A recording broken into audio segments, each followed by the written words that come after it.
శుక్లాంబరధరం విష్ణుం శశివర్ణం చతుర్భుజం ప్రసన్నవదనం ధ్యాయేత్ సర్వవిఘ్నోపశాంతయేత్. గురుర్బ్రహ్మా గురుర్విష్ణుః గురుర్దేవో మహేశ్వరః గురుః సాక్షాత్ పరబ్రహ్మ తస్మై శ్రీగురవే నమః. వ్యాసాయ విష్ణురూపాయ వ్యాసరూపాయ విష్ణవే నమో వై బ్రహ్మనిధయే వాసిష్ఠాయ నమో నమః. కూజంతం రామ రామీతి మధురం మధురాక్షరం ఆరుహ్య కవితాశాఖాం వందే వాల్మీకికోకిలం. శ్రుతిస్మృతిపురాణానాం ఆలయం కరుణాలయం నమామి భగవత్పాదశంకరం లోకశంకరం. వాగర్ధావివ సంపృక్తౌ వాగర్ధప్రతిపత్తయే జగతః పితరౌ వందే పార్వతీ పరమేశ్వరౌ. సూక్తిం సమగ్రేతున స్వయమేవ లక్ష్మీః శ్రీరంగరాజమహిషీ మధురైః కటాక్షైః. వైదగ్ధ్యవర్ణగుణగుంభనగౌరవైర్యాం కండూలకర్ణకుహరాः కవయోధయంతి. హైమోత్ఫపుండ్రమజహన్మకుటం సునాసం మందస్మితం మకరకుండలచారుగండం బింబాధరం బహుళదీర్ఘకృపాకటాక్షం శ్రీవేంకటేశముఖమాత్మని సన్నిధత్తాం. కమలకుటీ విమలపటీ పుస్తకరుద్రాక్షసస్తహస్తపుటీ కామాక్షీ పక్ష్మలాక్షీ కలిత విపంచీ విభాసి వైరించీ. మనోజవం మరుతతుల్యవేగం జితేంద్రియం బుద్ధిమతాం వరిష్టం వాతాత్మజం వనరయూధముఖ్యం శ్రీరామదూతం శిరసా నమామి. ఆపదామపహర్తారం దాతారం సర్వసంపదాం లోకాభిరామం శ్రీరామం భూయో భూయో నమామ్యహం. నారాయణం నమస్కృత్య నరం చైవ నరోత్తమం దేవీం సరస్వతీం వ్యాసం తతో జయముదీరయేత్. హరి ఓం. పరమేశ్వర స్వరూపమైన సభకి నమస్కారం.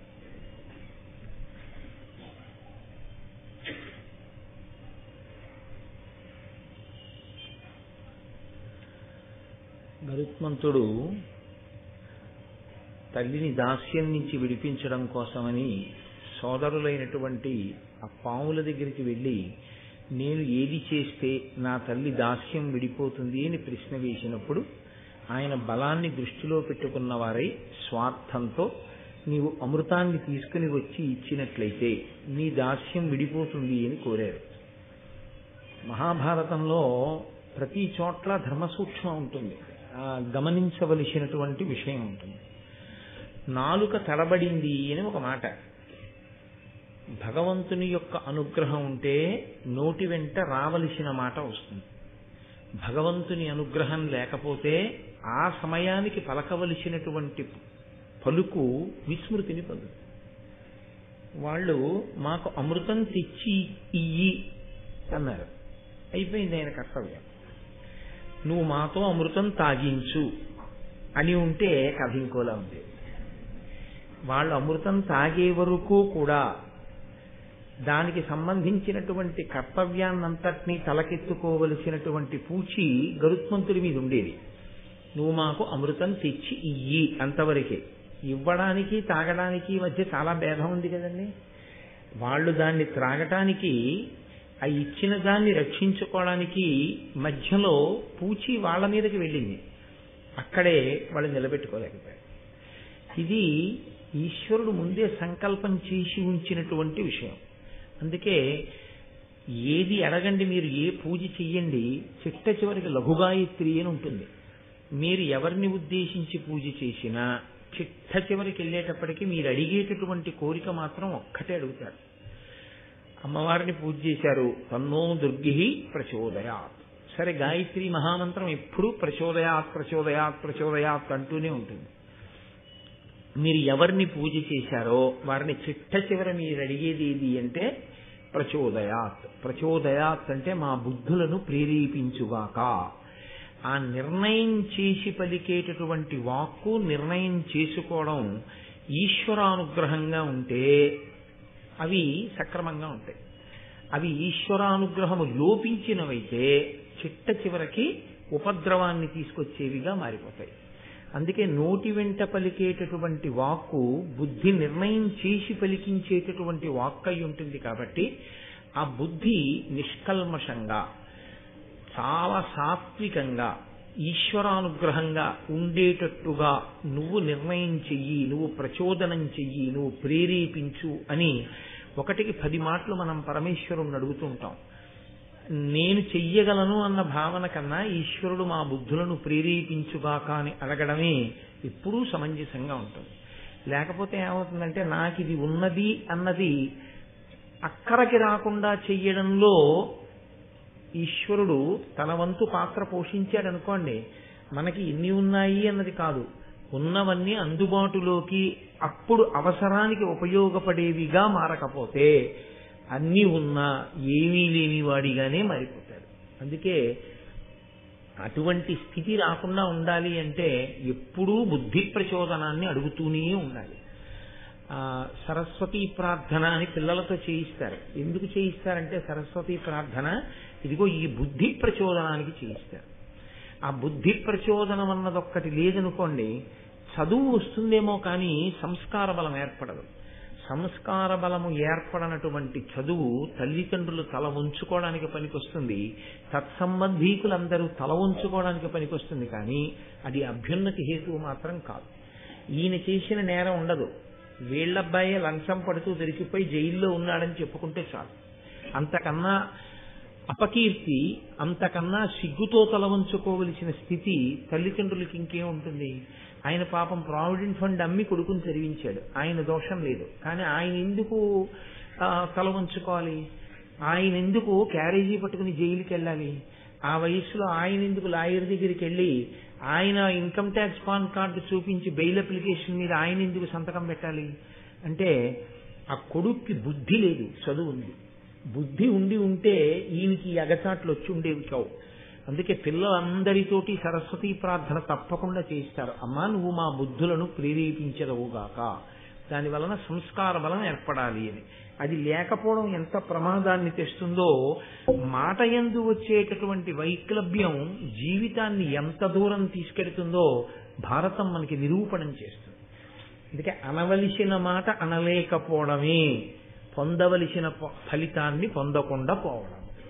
కుంభకర్ణుడు ఒకటి అడుగుదామని తపస్సు చేశాడు, ఒకటి అడిగాడు, సరస్వతి అనుగ్రహం లేక ఏమయ్యాడు? 6 నెలలు నిద్రపోవడం, 6 నెలలు తింటుండడం. ఈ వాక్కు చాలా ప్రధానమైనది. ఈ వాక్కు పిపీలికాది పర్యంతంలో ఇంకా మిగిలిన ప్రాణులకు లేదు, ఒక్క మనుష్య ప్రాణికే ఉంది. కాబట్టి అంత గొప్ప వరాన్ని పొందినటువంటి మనుష్యుడు ఆ వరాన్ని ఎంత జాగ్రత్తగా ఉపయోగించుకోవాలో, ఎంత జాగ్రత్తగా నిలబెట్టుకోవాలో, దాని వలన ఎలా అభ్యున్నతిని పొందాలో మనకి నిరూపణం చేస్తూ ఉంటుంది మహాభారతం 1కి 10 మార్లు. జిహ్వాగ్రే వర్తతే లక్ష్మి, జిహ్వాగ్రే మిత్రబాంధవాః, జిహ్వాగ్రే బంధనం ప్రాప్తి, జిహ్వాగ్రే మరణం ధ్రువం. నోటి వెంట మాట్లాడే మాటల వలన కొన్ని కోట్ల మంది స్నేహితులు అవుతారు. నోటి వెంట మాట్లాడే మాటల వలన కొన్ని కోట్ల మంది శత్రువులు అవుతారు. నోటి వెంట అనకూడని మాట అంటే బంధనము కలుగుతుంది, నోటి వెంట రాకూడని మాట వస్తే మరణమే వస్తుంది. కాబట్టి అభ్యున్నతికి కానీ పతనానికి కానీ వాక్కు చాలా గొప్ప స్థితిని కల్పించగలదు. అటువంటి వాక్కు మనుష్య ప్రాణికి ఈశ్వరుడు అనుగ్రహంగా కృప చేశాడు. దాన్ని సద్వినియోగం చేసుకోవడం మన చేతుల్లో ఉంటుంది. ఆ సద్వినియోగం చేసుకోవడానికి కావలసినటువంటి బుద్ధి ప్రచోదనానికే ఈశ్వరుణ్ణి ఆరాధన చేస్తూ ఉండాలి తప్పకుండా. కాబట్టి ఇప్పుడు ఆయన తల్లి దగ్గరికి వెళ్లి నమస్కారం చేశాడు. తల్లి ఆశీర్వచనం చేసింది. ఆశీర్వచనం కూడా ప్రేమతో నోటి వెంట వెలువడేటటువంటి వాక్కు. ఆ వాక్కుకి శక్తి ఉంటుంది. నోటి వెంట వచ్చిన మాట ఏది ఉందో దానికి ఒక శక్తి ఉంటుంది. మంగళప్రదమైనటువంటి రోజుని చేయవలసినటువంటి పని చెయ్యడంలో మంగళములు ఆవహించి ఉంటాయి. ఏ పని ఎలా చేయాలి, ఏ పని ఎలా చేయడంలో వచ్చేటటువంటి కించిత్ దోషం కూడా ఎంత దూరాలు పెడతాయి అన్నదాన్ని మహాభారతం పరాకు లేకుండా వివరణ చేస్తూ ఉంటుంది.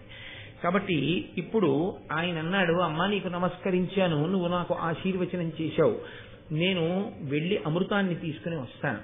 కానీ తల్లి నాకు చాలా ఆకలిగా ఉంది. ఆకలితో ఉన్నవాడికి దృష్టి ఏమి నిలబడుతుంది? పైగా దేవతలతో యుద్ధం చేసేటప్పుడు ఒంటికి ఉండవలసింది బలం. బలం ఉండాలి, మనసుకి జవం ఉండాలి. ఈ రెండూ నిలబడాలి అంటే నీరసం రాకుండా ఉండాలి. నీరసం రాకుండా ఉండాలి అంటే కడుపు నిండా తిని ఉండాలి. నువ్వు అమ్మవి కదూ, అందుకని అన్నం గురించి అడిగితే నిన్ను అడగాలి. అమ్మ నా కడుపు నిండా తినాలనుంది అంటే ఇన్నాళ్ళు ఆయన అలా తిన్నాడా అన్నది అనుమానాస్పదం.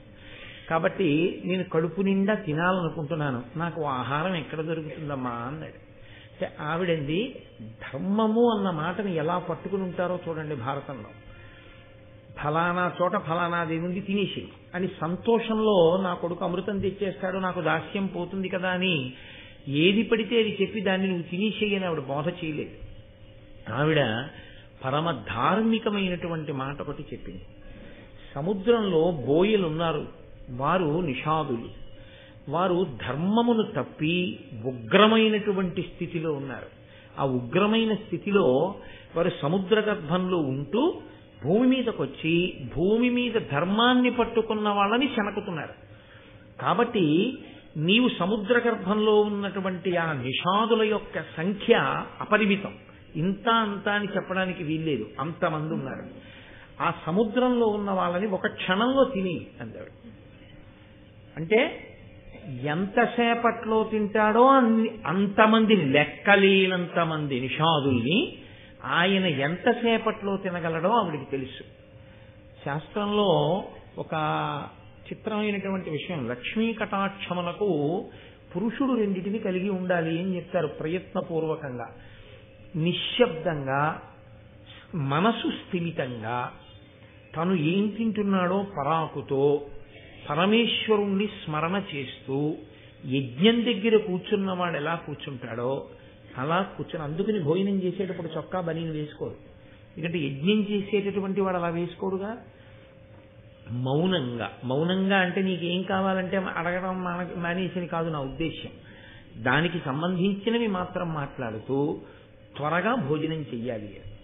స్నానం చేసేటప్పుడు చాలా నిదానంగా నెమ్మదిగా పరాకు లేకుండా పరాకుగా చక్కగా స్నానం చెయ్యాలి. పురుషుడిని లక్ష్మి అనుగ్రహించడానికి ఈ రెండు ప్రధాన కారణాలుగా చెప్తారు. అవి శౌచమునందు ఈ రెండు పాటిస్తూ ఉండాలి అని. కాబట్టి ఆవిడ క్షణమునందు తిను. ఆహారమునందు ఉండేటటువంటి లక్షణం ఏమిటంటే లౌల్యము అని ఒకటి ఉంటుంది. లౌల్యము అంటే అనుభవిస్తూ తినుట. ఒక లడ్డూ ఇచ్చారనుకోండి, చాలా బాగుందండి అని ఆయన 2 ముక్కలు చేసుకుని చక్కగా తినేస్తాడు ఒక ఆయన ఇంత ముక్క విరుచుకొని నోట్లో వేసుకుని గంట సేపు చప్పరిస్తూ తింటూ ఉంటాడు. ఏం పళ్ళు లేక కాదు, అది ఆస్వాదన అంటారు. అంటే ఈ పదార్థం అయిపోతుందేమో అందుకని దాన్ని అదే పనిగా అలా ఆస్వాదిస్తూ ఉండుట, అది లౌల్యమునకు గుర్తు. అందుకని ఆ లౌల్యముతో ఉండకు. నువ్వు ఏమని చెప్పావు, దేహమునకు శరీరమునకు బలం కావాలి, శరీర బలము కొరకు తిను, ధార్మిక ప్రయోజన సిద్ధి కొరకు కావలసింది తిను, లౌల్యము కొరకు ఎప్పుడూ తినకు. ఏదైనా తినేటప్పుడు ఆ నియమంతో ఉండమని చెప్తుంది శాస్త్రం. అందుకే మహాత్ములైన వారు భోజనం చేస్తుంటే ఒకవేళ ఉప్పేయలేదనుకోండి, బాగుందా అని అడగనే కూడదు, అసలు వడ్డించి బాగుంది అని ఆయన అనకూడదు. ఒకవేళ ఉప్పు వేయలేదనుకోండి, ధర్మశాస్త్రంలో అయితే ఏమిటంటే భర్త తిన్నాక భార్య తింటుంది అని. ఈయన చేసేసి చేతులు కడుక్కున్న తర్వాత పప్పులో ఉప్పు ఇంకొంచెం వేయాలేమో ఒకసారి చూసుకో అంటాడు. నీ మొహం పప్పులో ఉప్పు వేయలేదని ఏమి అండవు. ఆయన ఉత్తరాపోసనం పట్టి లేచిపోయిన తర్వాత పప్పులో ఉప్పు వేయాలేమో ఒకసారి చూడు అంటాడు. ఆ తర్వాత ఆవిడ నోట్లో వేసుకుని ఆవిడ బాధపడితే పడుతుంది, మంచి సంస్కారవంతురాలు అయితే, లేకపోతే అమ్మాయి అనుకోకుండా మంచి ఇష్టపడింది అని సంతోషించవచ్చు, రెండూ ఉంటాయి ఎక్కడైనా. కాబట్టి అప్పుడు ఆవిడ ఇంకొంచెం ఉప్పు వేసుకోవడం ఏదో చేసుకుంటుంది తప్పించి, అసలు ఆహారమును తీసుకునేటప్పుడు రుచి యందు లౌల్యం ఉండకూడదు. అలాగని రుచి లేని తిండి తిను అని గృహస్థి శాస్త్రం చెప్పదు. చక్కగా వండించుకు తినచ్చు, దాంట్లో దోషమేం లేదు. కానీ దాని యందు లౌల్యముతో ఇంకా అదే పనిగా ఆ ప్రీతి కొరకు మమ్మల్ని చిన్నప్పుడు అన్నం తింటుంటే అలా కడంట కడాకు భోజనం చేయకూడదు అంటుండేవారు. కడంట కడాకు అంటే ఏదో పప్పు పాలకూర పప్పు ఇచ్చారనుకోండి, పాలకూర పప్పు బాగుందని అదే పనిగా ఇంకో మాట పాలకూర పప్పు, ఇంకో మాట పాలకూర పప్పు అంటే తప్పు, అలా తినకూడదు. అది కడంట కడాకు తినకూడదు. నీకు అన్ని పదార్థాలు ఎందుకు ఇచ్చారు విస్తట్లో, అన్నీ తినాలి. అంతేకాని ఏదో ఒకదాని యందు లౌల్యముతో ఉండకూడదు, మంచిది కాదు, జీవితంలో అలా ఉండకూడదు అనేవారు. కడంట కడాకు తినకు, దాన్ని మహాభారతం సూక్తులను వివరణం. మనకి అద్భుతమైనటువంటి ఉపాఖ్యానములుగా చూపిస్తూ ఉంటుంది. కాబట్టి క్షణకాలమునందు తినేసి బయలుదేరు. కానీ ఒక్కటి జ్ఞాపకం పెట్టుకో, అందులో బ్రాహ్మణుడు ఉండవచ్చు. ఎంతమంది చెడ్డవాళ్ల మధ్యలోనైనా బ్రాహ్మణుడు ఉండవచ్చు. బ్రాహ్మణుడు అనగా ఎవరు అని మీరు నన్ను అడగవలసి వచ్చింది అనుకోండి. ఎందుకంటే అంత పెద్దపీట వేస్తుంది శాస్త్రం అంటే, నేను మీతో మనవి చేసింది అదే. మొన్న చెడిపోయినా బ్రాహ్మణుడు గురించే చెప్తుంది, గొప్పగా ఉన్నా బ్రాహ్మణుడు గురించే చెప్తాయి పురాణాలు. ఎందుకనంటే అన్నీ బాగుండి మెదడు బాగుండకపోతే ఏమిటి ఉపయోగం? బ్రాహ్మణుడు తాను శాస్త్రాధ్యయనం చేసి 10 మందికి మార్గం చెప్పాలి. అటువంటి వాడు పాడైతే ఆయనకు అదే చెప్తుంది. అటువంటి వాడు మంచివాడిగా ఉంటే ఆయన గురించి చెప్తుంది. అది బాగుంటే మీరు అన్నీ బాగుంటాయి. కాబట్టి ఇప్పుడు ఆవిడంది అందులో ఎక్కడో ఒక బ్రాహ్మణుడు ఉండవచ్చు. నువ్వు బ్రాహ్మణుణ్ణి కూడా మింగేశావని ఏమిటో తెలుసా గుర్తు? ఈ గాలమని వేస్తారు చేపల్ని పట్టడానికి. గాలమునకు పైన వానపాము ముక్కను ఒక దాన్ని తొడుగుతారు, దాన్ని ఎర్ర అంటారు. దాని మధ్యలో ఖాళీ ఉంటుంది కదండి వానపాముకి, అందులో దాన్ని ముక్కలు కోసి ఆ ముక్క ఏం చేస్తారంటే ఇలా ఉంటుంది సూది కుక్కెల్లాగా, దానికి ఎక్కిస్తారు. ఎక్కించి నీటిలో వదిలిపెడితే లోపల ఉన్న సూది కనపడదు, ఆ వానపాము ఒకటే కనపడుతుంది. కనపడి చేప ఏం చేస్తుందంటే కొరుకుతుంది. కొరికితే లోపల ఉన్న సూది కంఠంలో గుచ్చుకుపోతే గిలగిల్లాడుతుంది. అది గిలగిల్లాడితే పైన తాటికి కట్టినటువంటి తేలుతున్న పేకబెత్త ముక్క కదులుతుంది. అది కదిలితే కింద చేప కొరికిందని గుర్తు. ఆయన ఇలా అంటాడు, అంటే కుక్కెంతో సహా చేప వచ్చి ఒడ్డున పడిపోతుంది. ఏ ఇంద్రియ లౌల్యమునకు ఆహార లౌల్యమునకు చేప కొరికిందో ఆ లౌల్యము వలననే చేప ఆహారం అయిపోతుంది జాలకి. కాబట్టి లోపల ఉన్నటువంటి సూది గుచ్చుకున్నట్లు బ్రాహ్మణుణ్ణి మింగావని గుర్తేమిటంటే కంఠం వరకు వెళ్ళి కంఠాన్ని దాటి లోపలికి వెళ్ళడు. నిప్పు కణిక కంఠంలో పెట్టుకున్నట్టు మండుతాడు కక్కి బయటికి, తప్ప ఆయన్ని మింగకు. ఇందువలన అంటే ఆయన అధర్మముతో ఉన్న బ్రాహ్మణుడు కాడు. అధర్మంతో ఉన్నవాడైతే వాడు పోతాడు లోపలికి. ధార్మికుడై ఉంటే నిప్పు కణికలా ఇక్కడ ఉంటాడు. ఆ మండినప్పుడు వెంటనే బయటికి విడిచిపెట్టేసేయి, తప్ప మింగకు. ఎందుకు మింగవద్దని నేను చెప్తున్నానో తెలుసా? రయమున మృంగుడు కాలము క్రియనెవ్వడు కంఠబలము క్రిందికి చనక అగ్నియపోలే నేర్చుచుండును భయరహిత వాని నెరుగు బ్రాహ్మణుగానం. ఆ కంఠంలోకి వెళ్లకుండా నిప్పు కణికలా ఉన్నటి వాడు ఉన్నాడే ఆయన బ్రాహ్మణుడు. ఆయన్ని మింగితే ఏమవుతుందో తెలుసా? ఆయన కోపం వస్తుంది. పరమధార్మికుడైనటువంటి వాడికి కానీ కోపం వచ్చిందా? బ్రాహ్మణుడికి నోటి వెంట కోపంతో కూడిన వాక్కు వస్తుంది. వస్తే కోపితుండైన విప్రుండు ఘోర శస్త్రమగు మహావిషమగు అగ్నియగు అతండ అర్చితుండైన జనులకు అభిమతార్థ సిద్ధి కరుడగు గురుడగు చేయు ప్రీతి. బ్రాహ్మణుడు పరమధార్మికుడైనటువంటి వాడు, శాస్త్రాన్ని చదువుకుని ధార్మికమైన జీవితాన్ని గడుపుతున్న వాడికి కోపం వస్తే ఆయనే శస్త్రమైపోతాడు. శస్త్రము అంటే అస్త్రము వేరు, శస్త్రము వేరు. శస్త్రాన్ని మీరు మీ బలంతో గుచ్చవలసి ఉంటుంది. ఒక కత్తి ఉందనుకోండి, అది పెట్టి నరుకుతారు ఆ శత్రువుని. ఓ గొడ్డలు ఉంది, అది పెట్టి ప్రహారం చేస్తారు. బ్రహ్మాస్త్రం ఉందనుకోండి, దాన్ని ఒక గడ్డి పరక మీద కూడా అభిమంత్రించి విడిచిపెట్టేస్తారు. అది మంత్రశక్తి, బ్రహ్మాస్త్రము మొదలైనవి. కాబట్టి బ్రాహ్మణుడు శస్త్రమగు, ఆయనే కత్తి అవుతాడు, గొడ్డలవుతాడు, బల్యం అవుతాడు, చంపేస్తాడు. కాబట్టి కోపం వచ్చిన బ్రాహ్మణుడు శస్త్రమగు మహావిషమగు, ఆయనే లోపలికి వెళ్ళి బ్రాహ్మణుణ్ణి తినేసిన పాపం కట్టి కుడిపి విషమైపోయి చంపేస్తాడు. కాబట్టి తినకు. అగ్నియగు, అతడు అగ్నిహోత్రమై కాల్చేస్తాడు. అతండ అర్చితుండైన జనులకు అభిమతార్థ సిద్ధికరుడవు. అంతటి ఉత్తముడైన బ్రాహ్మణుణ్ణి కాని అర్చన చేస్తే, గౌరవిస్తే సంతోషిస్తాడు. ఆ సంతోషం ఏం చేస్తుందంటే నీ కోరికని తీర్చేస్తుంది, నీకు ఈశ్వరానుగ్రహాన్ని తీసుకొచ్చేస్తుంది. అందుకే శాస్త్రంలో చాలా గొప్ప విషయం ఒకటి ఉందండి. చాలా గొప్ప అదృష్టం వరించింది అని గుర్తు ఏమిటంటే, భగవంతుణ్ణి త్రికరణ శుద్ధిగా నమ్ముకున్నటువంటి ఒక భాగవతోత్తముడు ఏదో ఒక అవసరానికి మిమ్మల్ని యాచిస్తాడు. ఏదో ఒక అవసరం పడుతున్నాయి, ఆ అవసరానికి మీ దగ్గరికి రావడం, మీ ఇంట్లో నించోవడమో కూర్చోవడమో గుక్కె నీళ్లు తాగడమో ఏదో చేస్తాడు. ఆయనకి చేసిన సేవ మీరు కొన్ని కోట్ల యజ్ఞములు చేసిన ఫలితం కన్నా ఎక్కువగా ఉంటుంది. అందుకే పూర్వం ఏం చేసేవారంటే ప్రయత్నపూర్వకంగా ఇంట్లోకి వచ్చినా రాకపోయినా అరుగులు కట్టి విడిచిపెట్టేశారనుకోండి వీధిలో, ఆయన అలా వెళ్ళిపోతూ ఏ దేవాలయానికో వెళుతూ ఉంటాడు. కొద్దిగా బడలికలా అనిపిస్తుంది. ఆ పైన ఉత్తరీయం తీసుకుని అరుగు దులుపుకుని కాసేపు కూర్చుంటాడు. కూర్చున్నవాడు ఏం చేస్తాడు? ఉత్తినే కూర్చోడు. ఆయన అరుగు మీద కూర్చుని కాసేపు తను చదువుకున్న కాశీఖండంలోంచో మహాభారతంలోంచో రామాయణంలోంచో ఏదో జ్ఞాపకం తెచ్చుకుని కాసేపు స్మరణ చేస్తాడు. అటువంటి పరమధార్మికుడైనటువంటి వ్యక్తి ఎక్కడున్నాడో అతనితో ఈశ్వరుడు నడుస్తూ ఉంటాడు. ఆయన కూర్చున్నాడు కాబట్టి ఆయన కూర్చుంటాడు. అమ్మయ్యా, మహానుభావులు ఎవరు కట్టారో కానీ అరుగు కాస్త ఉపశాంతి కలిగిందని ఓసారి వేసేసి ఉన్న తలుపుల వంక చూసి ఈ యజమానికి అభ్యున్నతి కలుగుగాక అనుకుని వెళ్ళిపోతాడు. అది మీకు తెలియదు. అలా ఒక ఆయన వచ్చాడని కూర్చున్నాడని లేచాడని వెళ్ళిపోయాడని తెలియదు. కానీ అది అభ్యున్నతి కారకం అవుతుంది. అందుకే పూర్వం ఇంటి నిర్మాణం చేస్తే అరుగులు కట్టేవారు. అరుగులన్నిటిలో నుయ్యే అరుగు మేలు పండితులు కూర్చుండుమా అరుగు మేలు అని చిన్నతనంలో మాకేవో పద్యాలు అవి ఉంటుండేవి. అందుకని ఆ అరుగుల మీదకి వచ్చి మళ్ళీ అక్కర్లేని వాళ్ళందరూ కూర్చోకూడదు. దాని మీద భగవత్ సంబంధమైనటువంటి వాళ్ళు వచ్చి కూర్చుంటుంటే వాళ్ళక్కడ భగవత్ సంబంధమైన విషయాన్ని చర్చ చేస్తారు. కాబట్టి పరమ ధార్మికుడు ఈశ్వరుణ్ణి నమ్ముకున్నవాడు విశ్రాంతి పొందడానికి నీ ద్రవ్యము ఇల్లు ఉపయోగపడ్డాయి కాబట్టి దాని వలన నీకు అభ్యున్నతి కలుగుతుంది.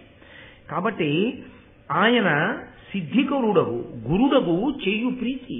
ఆయన గురువై నీకు ఎంత ప్రీతి కలగాలో నీకు ఎంత గొప్ప అభ్యున్నతి కలగాలో అంత అభ్యున్నతికి కావలసినటువంటి మార్గాన్ని నీకు ఆయన అందజేస్తాడు. కాబట్టి బ్రాహ్మణుడి జోలికి వెళ్ళవద్దు. సరే అమ్మా, నువ్వు చెప్పిన మాట నేను దృష్టిలో పెట్టుకుంటాను, తప్పకుండా అలాగే చేస్తాను అన్నాడు. వెంటనే బయలుదేరి ఆయన సముద్ర గర్భం దగ్గరికి వెళ్ళాడు. ఆ నిషాదులందరినీ కూడా తన యొక్క ఆ నోటి చంపుటములతో పట్టుకుని ఒక్కసారి లోపలికి మింగేశాడు. అందులో ఒక బ్రాహ్మణుడు ఉన్నాడు. తల్లి పరాకుగా చెప్పడం ఎంత మంచిదైందో చూడండి. ఆయన నిప్పు కణిక అడ్డుపడ్డట్టుగా అడ్డుపడ్డాడు. వెంటనే గరుత్మంతుడు గుర్తించి ఆ చంపుటములను తెరిచి అలా పైకెత్తి పట్టుకుంటే వీళ్ళు లోపలికి జారిపోతున్నారు నిషాదులు. ఆయన ఒక్కడే ఆ కంఠబిలం దగ్గర నిలబడిపోయాడు. ఆయన అన్నాడు, మీరు లోపలికి వెళ్ళనవసరం లేదు, నేను మింగడం లేదు మిమ్మల్ని, కాబట్టి మీరు బయటికి వచ్చేసేయండి అన్నాడు. అంటే లోపల నుంచి బ్రాహ్మణుడు మాట్లాడాడు. ఆయన బ్రాహ్మణుడు అనడానికి గుర్తది, దయ ఉన్నవాడు ధర్మమున్నవాడు అనడానికి గుర్తది.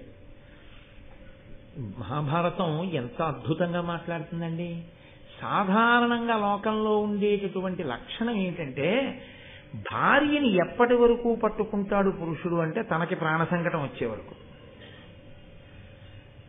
దీనికి శాస్త్రం చెప్తుంటారు, భార్య తను పిల్లలు నదిలో కొట్టుకుపోతున్నారు అనుకోండి, భార్యని పిల్లల్ని కూడా పట్టుకుంటాడు. తర్వాత ఇక పట్టుకోలేకపోతున్నాడు అనుకోండి ఈతలో, పిల్లల్ని విడిచిపెడతాడు. ఎందుకంటే ఈమె ఉంటే పిల్లలు కలుగుతారు తర్వాత, కాబట్టి వీళ్ళని విడిచిపెడతాడు, భార్యని పట్టుకుంటాడు. ఇక తాను నిలబడమా భార్యని రక్షించుకోవడమా అన్న పరిస్థితి వచ్చిందనుకోండి, భార్యని కూడా వదిలిపెట్టేస్తాడు. కానీ ఒకసారి చెయ్యి పట్టుకున్న తర్వాత నా ధర్మం ఏమిటి, ఆవిడ్ని రక్షించడం, నన్ను నమ్ముకుని అనువర్తించింది, ఆవిడ్ని కూడా రక్షించుకుని బ్రతుకుతాను తప్ప, లేకపోతే అలా నేను ఒక్కడనే బతికేద్దాం అనుకునేటటువంటి స్థితిలో లేను అన్నవాడెవరో వాడు పరమధార్మికుడు. కాబట్టి ఇప్పుడు ఆయన అన్నాడు, ఆ బ్రాహ్మణుడు లోపల నుంచి బయటికి వచ్చేయచ్చు మీరు అని గరుత్మంతుడంటే, విప్రుడనున్నవాడ అపవిత్ర నిషాది మదీయ భార్య కీర్తి ప్రియ దీని పెట్టి చనుదించుట ధర్మవే నాకు, నావుడున్ విప్రుల పొందియున్న అపవిత్రులు పూజ్యులు కారే, కావునన్ విప్రకులుండా వెల్వడము వేగమ నీవును నినిషాదియున్. ఆయన అన్నాడు, నేను బ్రాహ్మణుణ్ణి లోపల ఉన్నాను, నువ్వు నన్ను పైకి రమ్మని అడుగుతున్నావు, నేను వచ్చేస్తాను, కానీ నేను పైకి రాను, నీతో ఒక విషయం చెప్పాలి అని అనుకుంటున్నాను. నా భార్యగా ఒక బోయవనిత ఉంది నాతో, అంటే ఒక బోయవనితని భార్యని చేసుకున్నాడు ఆయన. అది అధర్మమా అంటే నేను మీతో మనవి చేశాను, కొన్ని కొన్ని ప్రత్యేక కారణముల యందు బ్రాహ్మణుడు 4 వర్ణముల వారిని వివాహం చేసుకుంటాడు అని చెప్పాను. కాబట్టి ఈమెని వివాహం చేసుకోవడం ఆయనకి దోషం కాదు. కాబట్టి ఇప్పుడు ఆ బోయవనిత నాతో పాటు భార్యగా ఉంది, ఆమెని విడిచి నేను ఒక్కడిని పైకొచ్చి ఇచ్చా, నన్ను ఒక్కడనే రమ్మంటావా, నా భార్యతో రమ్మంటావా అంటూ కీర్తిప్రియ యశస్సు కోరుకునేవాడా ఆలోచించి చెప్పు. ఆయన అన్నాడు, బోయలు అపవిత్రంగా ఉన్నారు, అధార్మికంగా ఉన్నారని కదా నేను మింగేశాను వాళ్ళని, లేకపోతే వాళ్ళ జోలికి కూడా వెళ్ళమనదు వినత. అపవిత్రులైన పవిత్రులైన వారితో కలిసి ఉన్నవారు ఎప్పటికో అప్పటికి పవిత్రులై తీరుతారు. అది శాస్త్రంలో ఉండే రహస్యం. ఉత్తర క్షణం పోయేవి కొన్ని ఉంటాయి, మెల్లమెల్లగా పోయేవి కొన్ని ఉంటాయి. ఎందుచేత అంటే మీరు ఒక కట్టెని తీసుకెళ్లి పొయ్యిలో పెట్టారనుకోండి, కట్టె చివరి భాగం కాలిపోతూ ఉంటుంది. ఇప్పుడు ఆ కట్టెకి ఒక మొలుసు ఉందనుకోండి, పైకి ఇలా లేచి ఒక చిన్న పేడు లాంటిది, అది కాలిపోతుంది. ఓ చిన్న ఎండిపోయిన ఆకు ఒకటి ఉండిపోయింది, అది కాలిపోతుంది. కట్టెలో నీరుంది, అది ఎప్పుడు పోతుంది? కట్టె ఆ చివర కాలుతుంటే నీరు వెనక్కి వస్తుంది, ఇంకా మంట ముందుకు వస్తే ఇంకా వెనక్కి వస్తుంది, ఇంకా ముందుకు వస్తే ఇంకా వెనక్కి వస్తుంది, ఇంకా ముందుకు వస్తే ఇంకా వెనక్కి వస్తుంది. ఇప్పుడంటే కట్టెల పొయ్యలు లేవు, కట్టెల పొయ్యలు ఉన్న చోట మీకు కనపడుతుంది. ఆఖరణ ఏమవుతుందంటే మంట దగ్గరికి వచ్చేస్తుంటే కట్టె చివరి భాగంలోంచి నీరు బుడగల బుడగలతోటి చుక్కలు చుక్కలు చుక్కలు చుక్కల కింద బయటికి వస్తుంది. ఆఖరికి కట్టెకి ఉన్నటువంటి అగ్నిహోత్రానికి అది ఉడికిపోయి ఆవిరైపోతుంది. కట్టె కాలిపోతుంది, నీరు ఆవిరైపోతుంది. కట్టెని ఆశ్రయించి ఉన్న నీరు మాత్రం రక్షింపబడడం అన్నది మాత్రం ఉండదు, అది కూడా వెళ్ళిపోవలసిందే. కట్టె బూడిదైపోతే కట్టెలో ఉన్న నీరు ఆవిరైపోవలసిందే. ఎప్పటికీ అంటుకున్న మొలుసు ఎండాకు వెంటనే కాలిపోతే నీరు చివరికి ఆవిరైపోతుంది తప్ప ఆవిరవ్వకుండా ఉంటుందని చెప్పడానికి మాత్రం కుదరదు. పవిత్రుల కూడిన అపవిత్రులు కూడా ఎప్పుడో అప్పటికి మారుతారు, వెంటనే మారకపోవచ్చు, కానీ ఎప్పటో అప్పటికి మారుతారు. కూడి ఉంటే వాడంతట వాడు పవిత్రుల నుంచి దూరం అయిపోయాడు అనుకోండి, వాడి కర్మ ఇక బాగా అయ్యే అవకాశం లేదు. కాబట్టి ఇప్పుడు నీతో కూడి ఉన్న నీ భార్య ఉన్నదే, ఆమెను విడవమని నేను ఎందుకు చెప్తాను ధర్మం? ఇది కీర్తిప్రియ అన్నమాటకు అర్థం, ఆ విచక్షణ. కాబట్టి నీవు నీ భార్యతో బయటికి వచ్చేయి. తన భార్యతో కలిసి బ్రాహ్మణుడు బయటపడిపోయాడు. అంటే పైకి చెప్పడానికి ఆయన ఆహారం తిన్నట్టుగా ఉంటుంది, కానీ లోపల ఇంత ధర్మస్వరూపాన్ని ఆవిష్కరిస్తుంది. ఇప్పుడు ఆయన బయటికి వచ్చి ఆ బయటికి వచ్చిన బ్రాహ్మణుడు పరమ సంతోషాన్ని పొందాడు. ఏం చెప్పింది ఆవిడ? సంతోషాన్ని బ్రాహ్మణుడు పొందడమే నీ కార్యము నడవడానికి హేతు అవుతుంది. కాబట్టి ఇప్పుడు కార్యం నడిచిపోతుందని గుర్తా కాదా? అమృతాపహరణం చేసేస్తాడా? చేయడా? చేసేస్తాడు, ముందే తెలిసిపోయిందంతే. కాబట్టి ఇప్పుడు ఆయన నిషాదులందరినీ తినేసి ఒక్కసారి పైకి ఎగిరాడు. ఆకలి తీరలేదు, అమ్మ తినమంది, కానీ అనంతమైన ఈ నిషాదుల్ని తినడం వల్ల ఆయనకేమీ ఆకలి తీరలేదు, ఇంకా ఆకలిస్తోంది. అర్ధాకలి మరీ దారుణంగా ఉంటుంది. ఆకలి కన్నా దారుణం అర్ధాకలి. సగమే కడుపు నిండి విస్తర దగ్గర నుంచి లేచిపోవడం అనేటటువంటిది దారుణమైన విషయం. అందుకే వడ్డన చేసేవాళ్ళు ఉంటారు చూశారు, ఎవరు పడితే వాళ్ళు వెళ్ళి వడ్డన చేయడానికి అక్కడ పదార్థాలు ఉన్నాయి కదా అని పట్టుకోకూడదు. ఆ పట్టుకునేటటువంటి దుడుకు స్వభావం ఆపదలు తీసుకొస్తుంది. వడ్డన కొంతకాలం బాగా పరిశీలనం చేసి ఇలా వడ్డించాలన్నమాట అన్నది నేర్చుకుంటే తప్ప ఎవరు పడితే వాళ్ళు వెళ్ళిపోయి ఏది పడితే అది పట్టేసుకుని ఎవరికి పడితే వాళ్ళకి వడ్డన చెయ్యకూడదు. ఎందుకో తెలుసా అండి? ఒక మహాత్ముడు పంక్తిలోనే ఉన్నాడు. ఆయన ఏదో పులుసు అన్నం దాకా వచ్చాడు, ఇంకొంచెం పులుసు పోసుకుందాం అనుకున్నాడు. మజ్జిగలోకి అన్నం చాలా అని మీరు అడిగారు అనుకోండి, నేను ఇంకొంచెం పులుసు పోసుకుందాం అనుకుంటున్నాను అని ఆయన అనలేదు. ఎందుకని అంటే మీరు మజ్జిగలోకి అన్నం చాలా అని అడిగారు, ఇంకా ఆయన ఇంకొంచెం పులుసు పోసుకుంటానమ్మా, నాకు ఇంకొంచెం అన్నం పెట్టండి అని ఏమంటాడు? ఆయనకి సిగ్గు కలుగుతుంది. ఆయన అంటాడు చాలమ్మా అంటాడు అని ఆ మజ్జిగ అన్నం తినేసి లేచిపోతాడు. ఇప్పుడు ఆ పాపం ఎవరి ఖాతాలో వేయాలి? మజ్జిగలోకి అన్నం చాలా అని అడిగిన వాళ్ళ ఖాతాలోనే వేయాలి. ఎవడు వడ్డించమన్నాడు నీకు చేతావాత కాకుండా? కాబట్టి వడ్డన సామాన్యమైన విషయం ఏం కాదు. అది అంత జాగ్రత్తగా అంత ప్రేమతో వడ్డించడం అనేటటువంటి మర్యాద తెలిసి ఉండాలి. తెలిసి ఉంటేనే వడ్డించాలి. ఆయన తినగలిగిన దానికన్నా అదే పనిగా వడ్డించకూడదు. చాలా ఇబ్బంది కలుగుతుంది. భోజనం చేసేవాడికి కలుపుకున్నది తినడం మీద అవకాశం ఇవ్వాలి. కానీ ఇంకా బతుకంతా పప్పు దగ్గర నుంచి మజ్జిగ వరకు చెయ్యడ్డు పెట్టి అమ్మ వద్దండి వద్దండి వద్దండి అండంతోనే సరిపోతే ఇంకా తినేది. ఇప్పుడు అందులో చేతుల విషయంలో వచ్చేటటువంటి లక్షణం ఏమిటో తెలుసా అండి? ఈ చెయ్యో పనిచేసి ఈ చెయ్యో పని చేయదు. తిరిగితే రెండు ఇలా తిరగాలి. ఇది ముందుకు తిరుగుతూ దీన్ని వెనక్కి తిరగమనండి. ఇప్పుడేం చేయకండి, ప్రయోగం తిరగదు. మీరు ఈ చెయ్యి ఇలా ఇలా అంటుంటే ఇది కలిపి ఇలా ముద్దెట్టదు, ఊరుకుంటుంది. మీరు అదే పనిగా ఆయనకి వడ్డించడానికి వెళ్ళిపోతున్నారు అనుకోండి, ఆయన ఇలా అండంతో ఆయన బతుకు సరిపోతుంది. పక్కవాడు మజ్జిగలోకి వస్తాడు, ఆయన ఏం చేయాలి? పప్పులో అన్నీ నంచుకుని మజ్జిగ వేసుకోవాలి. ఎవరికి వెయ్యాలి ఈ పాపం? ఇప్పుడు అతి ప్రేమతో అనేక మార్లు వడ్డనకు వచ్చిన వాళ్ళ ఖాతాలోనే వేయవలసి ఉంటుంది. కాబట్టి ప్రతి విషయం ధార్మికంగా ఆలోచించవలసి ఉంటుంది తప్ప ఏదో చేశామంటే చేశామని చేయడానికి చేయకూడదు. శాస్త్రంలో పనులు పరాకుతో చేయవలసి ఉంటుంది. నువ్వు అన్నీ అలాగే చెప్తావయా వడ్డన దగ్గర నుంచి శాస్త్రం అంటావా అనుకోకండి, నేను ఉన్నమాట చెప్తున్నానంతే. కాబట్టి ఆయనకి కడుపు నిండలేదు. అమ్మ చెప్పింది తినమని, తినేశాడు. మళ్ళీ అమ్మ దగ్గరికి వెళ్ళిపోవడం ఎందుకు? నాన్నగారిని అడుగుదాం ఈసారి. అందుకని చెప్పి ఈయన ఆ దగ్గరలోనే ఉన్నటువంటి కశ్యప ప్రజాపతి దగ్గరికి వెళ్ళాడు. వెళ్ళి కశ్యప ప్రజాపతిని అడిగాడు, అయ్యా నాకు ఆకలి వేస్తోంది, అమృతాపహరణానికి వెడుతున్నాను, అమ్మని దాస్యం నుంచి విడిపించాలి అని. కాబట్టి నాకు ఆకలి తీరలేదు, కాబట్టి నేను తినడానికి ఇంకా పదార్థం ఎక్కడుంటుందో, ఏది నేను తినచ్చో నాకు చెప్పండి. అంత అమాయకంగా అడగాలంటే అంత శక్తి ఉన్నవాడు అలా ఎగిరి తినేద్దాంలే అనుకున్న తినేయకూడదు ఏంటి? కాదు. ఒక ప్రధాన కార్యం మీద వెళ్ళేటప్పుడు ఎటువంటి పదార్థాన్ని తిని వెళ్లాలో అటువంటి పదార్థాన్ని పెద్దల దగ్గర తెలుసుకుని తిని వెళ్ళడం చాలా చాలా మంచిది. మీ కార్యం జరగడం మీరు తినే ఆహారం మీద ఉంటుంది. మీరు తినే ఆహారం కూడా మీకు అటువంటి లక్షణాన్ని ఇవ్వాలి. మంచి రోహిణీ కార్తీలో హవిస్సుని ఇవ్వడానికి వెళ్ళేవాడు కాసిన పాలు తాగి వెడితే తప్పేం లేదు.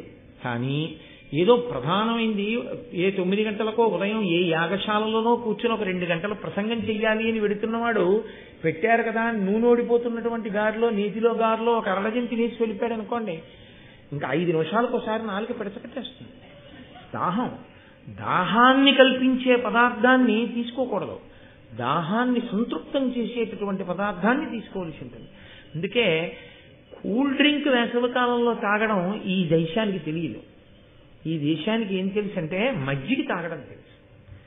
ఎందుకని అంటే అది దాహాన్ని అణుస్తుంది, శరీరమునకు ఇతర రకములైన ప్రకోపం లేకుండా చేస్తుంది. చల్లగా వేడిగా ఉన్నప్పుడు మీరు చల్లటి కూల్ డ్రింక్ తాగండి, నాలుకకి బాగుంటుందేమో, కంఠానికి బాగుంటుందేమో, ఉత్తర క్షణంలో అనారోగ్యం పటమరిస్తుంది. కాబట్టి ప్రతి చిన్న విషయాన్ని మహాభారతం స్పృశిస్తుంది. ఎందుకు కశ్యప ప్రజాపతిని అడిగి తిన్నాడో మీకు ఎదర తెలుస్తుంది. అంటే కశ్యప ప్రజాపతి అన్నాడు, నాయన ఇక్కడికి దగ్గరలో ఒక పెద్ద సరస్సు ఉంది. ఆ సరస్సులో ఒక తాబేలు ఉంటుంది, ఒడ్డున ఒక ఏనుగు ఉంటుంది. నీటిలో తాబేలుకి ఒడ్డునున్న ఏనుగుకి యుద్ధం ఎందుకు?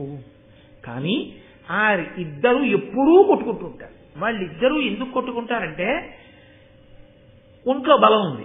బలం ఎక్కడదంటే తినడం వల్ల వచ్చింది. ఆ ఏనుగు వెళ్ళి తినొస్తుంది, తాబేలు లోపలికి వెళ్ళి తినొస్తుంది. తిని రావడం ఎందుకంటే కొట్టుకోవడానికి. అలా కొట్టుకుంటుంటారు ఇద్దరు.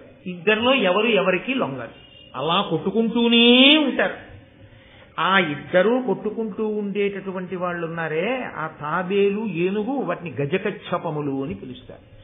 ఇప్పటికీ గజకచ్చపాల దెబ్బలాడుకుంటున్నారా అంటారు. మహాభారతంలోంచి రామాయణంలోంచే సూక్తులన్నీ వచ్చాయి. అందుకని ఆ గజకచ్చపాలు రెండు దెబ్బలాడుకుంటాయి. అవి ఎవరో నీకు తెలుసా? విభావసుడు, సుప్రతీకుడు అని అన్నదమ్ములు ఉండేవారు.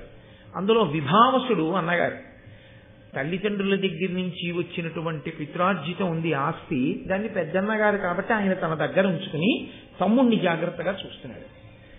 ఒకానొకప్పుడు తమ్ముడికి ఎందుకో కోరిక పుట్టింది, ఎవరికి వాళ్ళం విడిపోయి ఎవరి ఆస్తి వాళ్ళు పనిచేసుకుంటే గొడవ వదిలిపోదు, ఈయన సంపాదించింది ఉన్నా లేకపోయినా తండ్రి గారి ఆస్తి పంచిచ్చేయమన్నాడు. ఇప్పుడు సుప్రతీకుడు విభావసుడి దగ్గరికి వెళ్ళాడు. మన తండ్రి తాతలు సముపార్జించిన ఆస్తి ఏది ఉందో దాన్ని ధార్మికంగా 2 భాగాలు వేసేసేయి, వేసేసి ఇచ్చేస్తే మనం ఇద్దరం అనుభవిద్దాం అన్నాడు. దానికి విభావసుడు అంగీకరించలేదు. వాటాలు వేసుకోవడం ఏమిటి, పంచుకోవడం ఏమిటి, విడగొట్టుకోవడం ఏమిటిరా, అలా ఏం అక్కర్లేదు, ఇప్పుడు నీకు వచ్చిన ఉపద్రవం ఏమిటి, కలిసి ఉందాం అన్నాడు అన్నగారు. తమ్ముడికి కోపం వచ్చింది. అన్నయ్యని అధిక్షేపించాడు. అన్నగారికి కోపం వచ్చి, నువ్వు చాలా మదోన్మత్తుడవై మాట్లాడుతున్నావు కాబట్టి నీవు ఏనుగైపోదువుగాక అని శపించాడు. తమ్ముడికి కోపం వచ్చి, నేను పంచిమ్మంటే ఇవ్వలేదు కాబట్టి నువ్వు తాబేలు అయిపోదువుగాక అని ఈమె శపించాడు. ఇద్దరు శపించుకున్నారు. ఇద్దరి శాపవాక్కులకి ఇద్దరు గజకచ్చపములయ్యారు. గజకచ్చపములైతే అందులో ఈ తాబేలు 3 ఆమడల పొడుగు 10 ఆమడల వెడల్పు, అంత పెద్దదా తాబేలు, సామాన్యమైంది కాదు కదండి, ఎందుకంటే శాపవాక్కులతో వచ్చింది. ఏనుగు 6 ఆమడల పొడుగు 12 ఆమడల వెడల్పు, అంత పెద్ద పెద్ద ప్రాణులు రెండు. ఇవి రెండు దెబ్బలాడుకుంటూ ఉంటాయి. వాటి గొడవ ఎప్పుడో ఒకటి తీరిపోవాలిగా. అందుకు నేను చేస్తానంటే కొట్టుకుంటున్నాయి, చచ్చిపోవు. కాబట్టి పరిష్కారం లేని ఈ సమస్యకి పరిష్కారం నువ్వు చేసి నువ్వు వెళ్ళి తినేవాళ్ళిద్దరు గొడవ తిరిగి అంటే ఆయన నాడు చాలా సంతోషం నాన్నగారు, నేను తినేస్తాను. ఇప్పుడు ఆయన వెళ్ళాడు వాటిని తినేయడానికి. అది పెద్ద విషయం ఏం కాదు, ఇంకా గరుత్మంతుడికి తినేస్తాడు. కానీ కశ్యప ప్రజాపతి ఎందుకు చెప్పినట్టు ఈ విషయాన్ని, దీన్ని మీరు చాలా జాగ్రత్తగా గుర్తుపెట్టుకోవాల్సింది. ఎందుకు ఎడుతున్నాడు గరుత్మంతుడు? అమృతాపహరణానికి వెళ్తున్నాడు. అమృతాపహరణం ఎందుకు చేస్తున్నాడు? తమ్ముళ్ళ అన్నల కోసం చేస్తున్నాడు. అన్నలు ఎందుకు అడిగారు అమృతాన్ని? గరుత్మంతుడికి దాస్యం పోవాలంటే అమృతం తెమ్మన్నారు. అమృతం ఎందుకు వాళ్ళకి అంటే, గరుత్మంతుడు దొరికాడు కాబట్టి తేరగా అమృతం తాగేసి బతికేద్దాం. ఇందులో ఒక విషయం ఒకటి ఉంది అని మీరు గుర్తించవలసి ఉంటుంది. ఎప్పుడైనా కలిసి ఉన్న వాళ్ళు విడిపోవడం అన్న మాట తెచ్చుకోకూడదు. కలిసి ఉన్న వాళ్ళు విడిపోనామన్న మాట మీద విడిపోవలసి వస్తే అత్యంత మర్యాదతో అత్యంత ప్రేమతో విడిపోవడం అన్నది జరిగిందనుకోండి, ఇద్దరూ వృద్ధిలోకి వస్తారు. అలా కాకుండా పోరుబాట వలన విడిపోయారనుకోండి, ఇద్దరూ వృద్ధిలోకి రారు. ఎందువలన అంటే, దెబ్బలాడుకుని విడిపోవడం అంటూ ఒకసారి జరిగిన తర్వాత ఇంకా తర్వాత మళ్ళీ ఆ కారణం పూర్తయిపోయింది కదండి, దెబ్బలాట ఏదో ఒకటి విడిపోయాం కదండి, అది ఇంకిక్కడి నుంచి కలిసి ఉందామన్నది కుదిరేది కాదు. ఆ తర్వాత కూడా గట్టి పొడుపులే ఉంటాయి. మిగిలేది ఏమిటంటే ఇంకా జాతి వైరం ఏర్పడిపోయి ఆ కుటుంబానికి ఈ కుటుంబానికి, ఈ ఇంటి మీద పక్షి ఆ ఇంటి మీద వాలదు, నిష్కారణంగా శత్రుత్వాలు ప్రబలిపోతాయి. అందుకే భూమిని పంచుకోండి, అధికారాన్ని పంచుకోండి, నీటిని పంచుకోండి, ఇంట్లో ఉన్న వస్తువుల్ని పంచుకోండి. ఏది పంచుకున్నా ప్రేమతో పంచుకుంటే ఇబ్బంది ఉండదు. పోరుతో పంచుకున్నది కలిసి రాదు ఇద్దరికి. పోరు నష్టం, పొందు లాభం మనకి శాస్త్రం చెప్తోంది. అలా ఐశ్వర్యం కోసం దెబ్బలాడుకున్న ఇద్దరు నీకు ఆహారం అవుతున్నారు. శరీరాలు విడిచిపెట్టారు, గజకచ్చపాలయ్యారు. ఈ వైరాన్ని మళ్లీ పట్టుకెళ్లారు. ఆ శరీరాల్లో గడిపోయినా ఈ వైరాన్ని పట్టుకెళ్ళిపోయారు. జీవుడు వాసన పట్టుకెళ్ళిపోయి కొట్టుకుంటూనే ఉన్నారు. ఇప్పుడు ఏమైనా ఐశ్వర్యాలు ఉన్నాయా పంచుకోవడానికి? వాళ్ళకి లేవు. పోరు తలకెక్కి ప్రాణాలు విడిచిపెడితే, శరీరాలు విడిచిపెట్టి ఇంకొక జీవుడైపోయినా దెబ్బలాట్లు మాత్రం మిగిలిపోతాయి. వాటికి అంతం ఎక్కడంటే, ఇద్దరూ మళ్ళీ ప్రాణాలు విడిచిపెట్టేయాలి. ఇద్దరూ ఒకే రకమైన భయంతో ప్రాణం వదిలేయాలి. కాబట్టి ఇద్దరిని నువ్వేం చేయాలంటే, చెరోకాల్తో పట్టుకుని పైకెత్తి నువ్వు తీసుకెడితే అప్పుడు ఇద్దరికీ ప్రాణ సంకటం వస్తుంది. వచ్చి వాళ్ళిద్దరూ కొట్టుకు చావడం వేరు, ఇద్దరూ కలిసి మూడోవాడి చేతిలో చస్తున్నారు అనుకోండి, అప్పుడు ఇద్దరిలో బుద్ధి వస్తుంది. ఇద్దరం దెబ్బలాడుకుని ఎంత పని చేశాను రా, ఇద్దరం కలిసి ఉంటే వీడిగా పట్టుకోగలరా మమ్మల్ని అన్న భావన వస్తుంది. దానివల్ల ఆ వైరం అక్కడతో పోతుంది. చచ్చిపోయే ముందు ఆ భావన వచ్చింది కాబట్టి వాళ్ళని తిని ఈ గొడవ వదిలిపోతుంది అని చెప్తే అందుకు బయలుదేరాడు గరుత్మంతుడు. ఇప్పుడు ఆయనకి ఒక విషయం అర్థమవుతుంది కదా, తనంత తాను పోరుబాట పట్టలేదు. వాళ్ళు అడిగారు అమృతం తెమ్మని, కాబట్టి తాను తెస్తున్నాడు. ఎవరు విషతుల్యమైనటువంటి ఆలోచనతో ఉన్నాడో వాడు అభ్యున్నతిని పొందలేడు.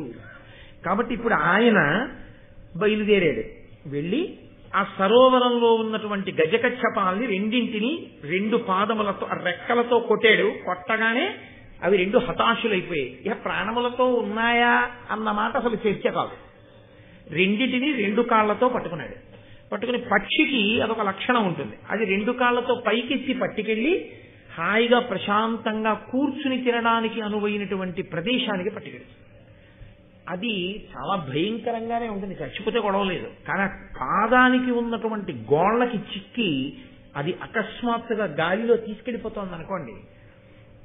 అంత దగ్గరగా తన మృత్యుదేవతని చూస్తూ ఇదే ఇప్పుడు కొట్టి చంపుతుందని తెలిసినప్పుడు నిజంగా ప్రాణి పొందేటటువంటి వేదన అలా ఇలా ఉండదు. కాబట్టి పక్షి శరీరంలో ఉన్నాడు కాబట్టి అలా కొట్టుకు తినడానికి వీలుగా ఈ రెండిటినీ పట్టుకుని వెడుతున్నాడు. ఇప్పుడు ఈ రెండిటినీ పెట్టాలి, తను కూర్చోవాలి. ఈ 3 కూర్చుంటే బరువు సహించగలిగినటువంటి ఏదైనా ఆధారం ఆయనకి లభించాలి. కాబట్టి ఆయన అలా ఎగురుతూ వెడుతున్నాడు చూస్తూ. అలా వెళ్లడంలో అలంబము అనబడేటటువంటి ఒక వనం వైపుకి వెళ్ళాడు. అక్కడ రోహిణము అని ఒక చెట్టు. ఆ రోహిణము అనేటటువంటి చెట్టు ఆయన్ని పిలిచింది. అదొక దివ్య ప్రాణి. వాటికి ఆ లక్షణం ఉంటుంది. అవి ప్రతిస్పందించగలవు. ఇప్పుడైతే మాట్లాడటం లేదు.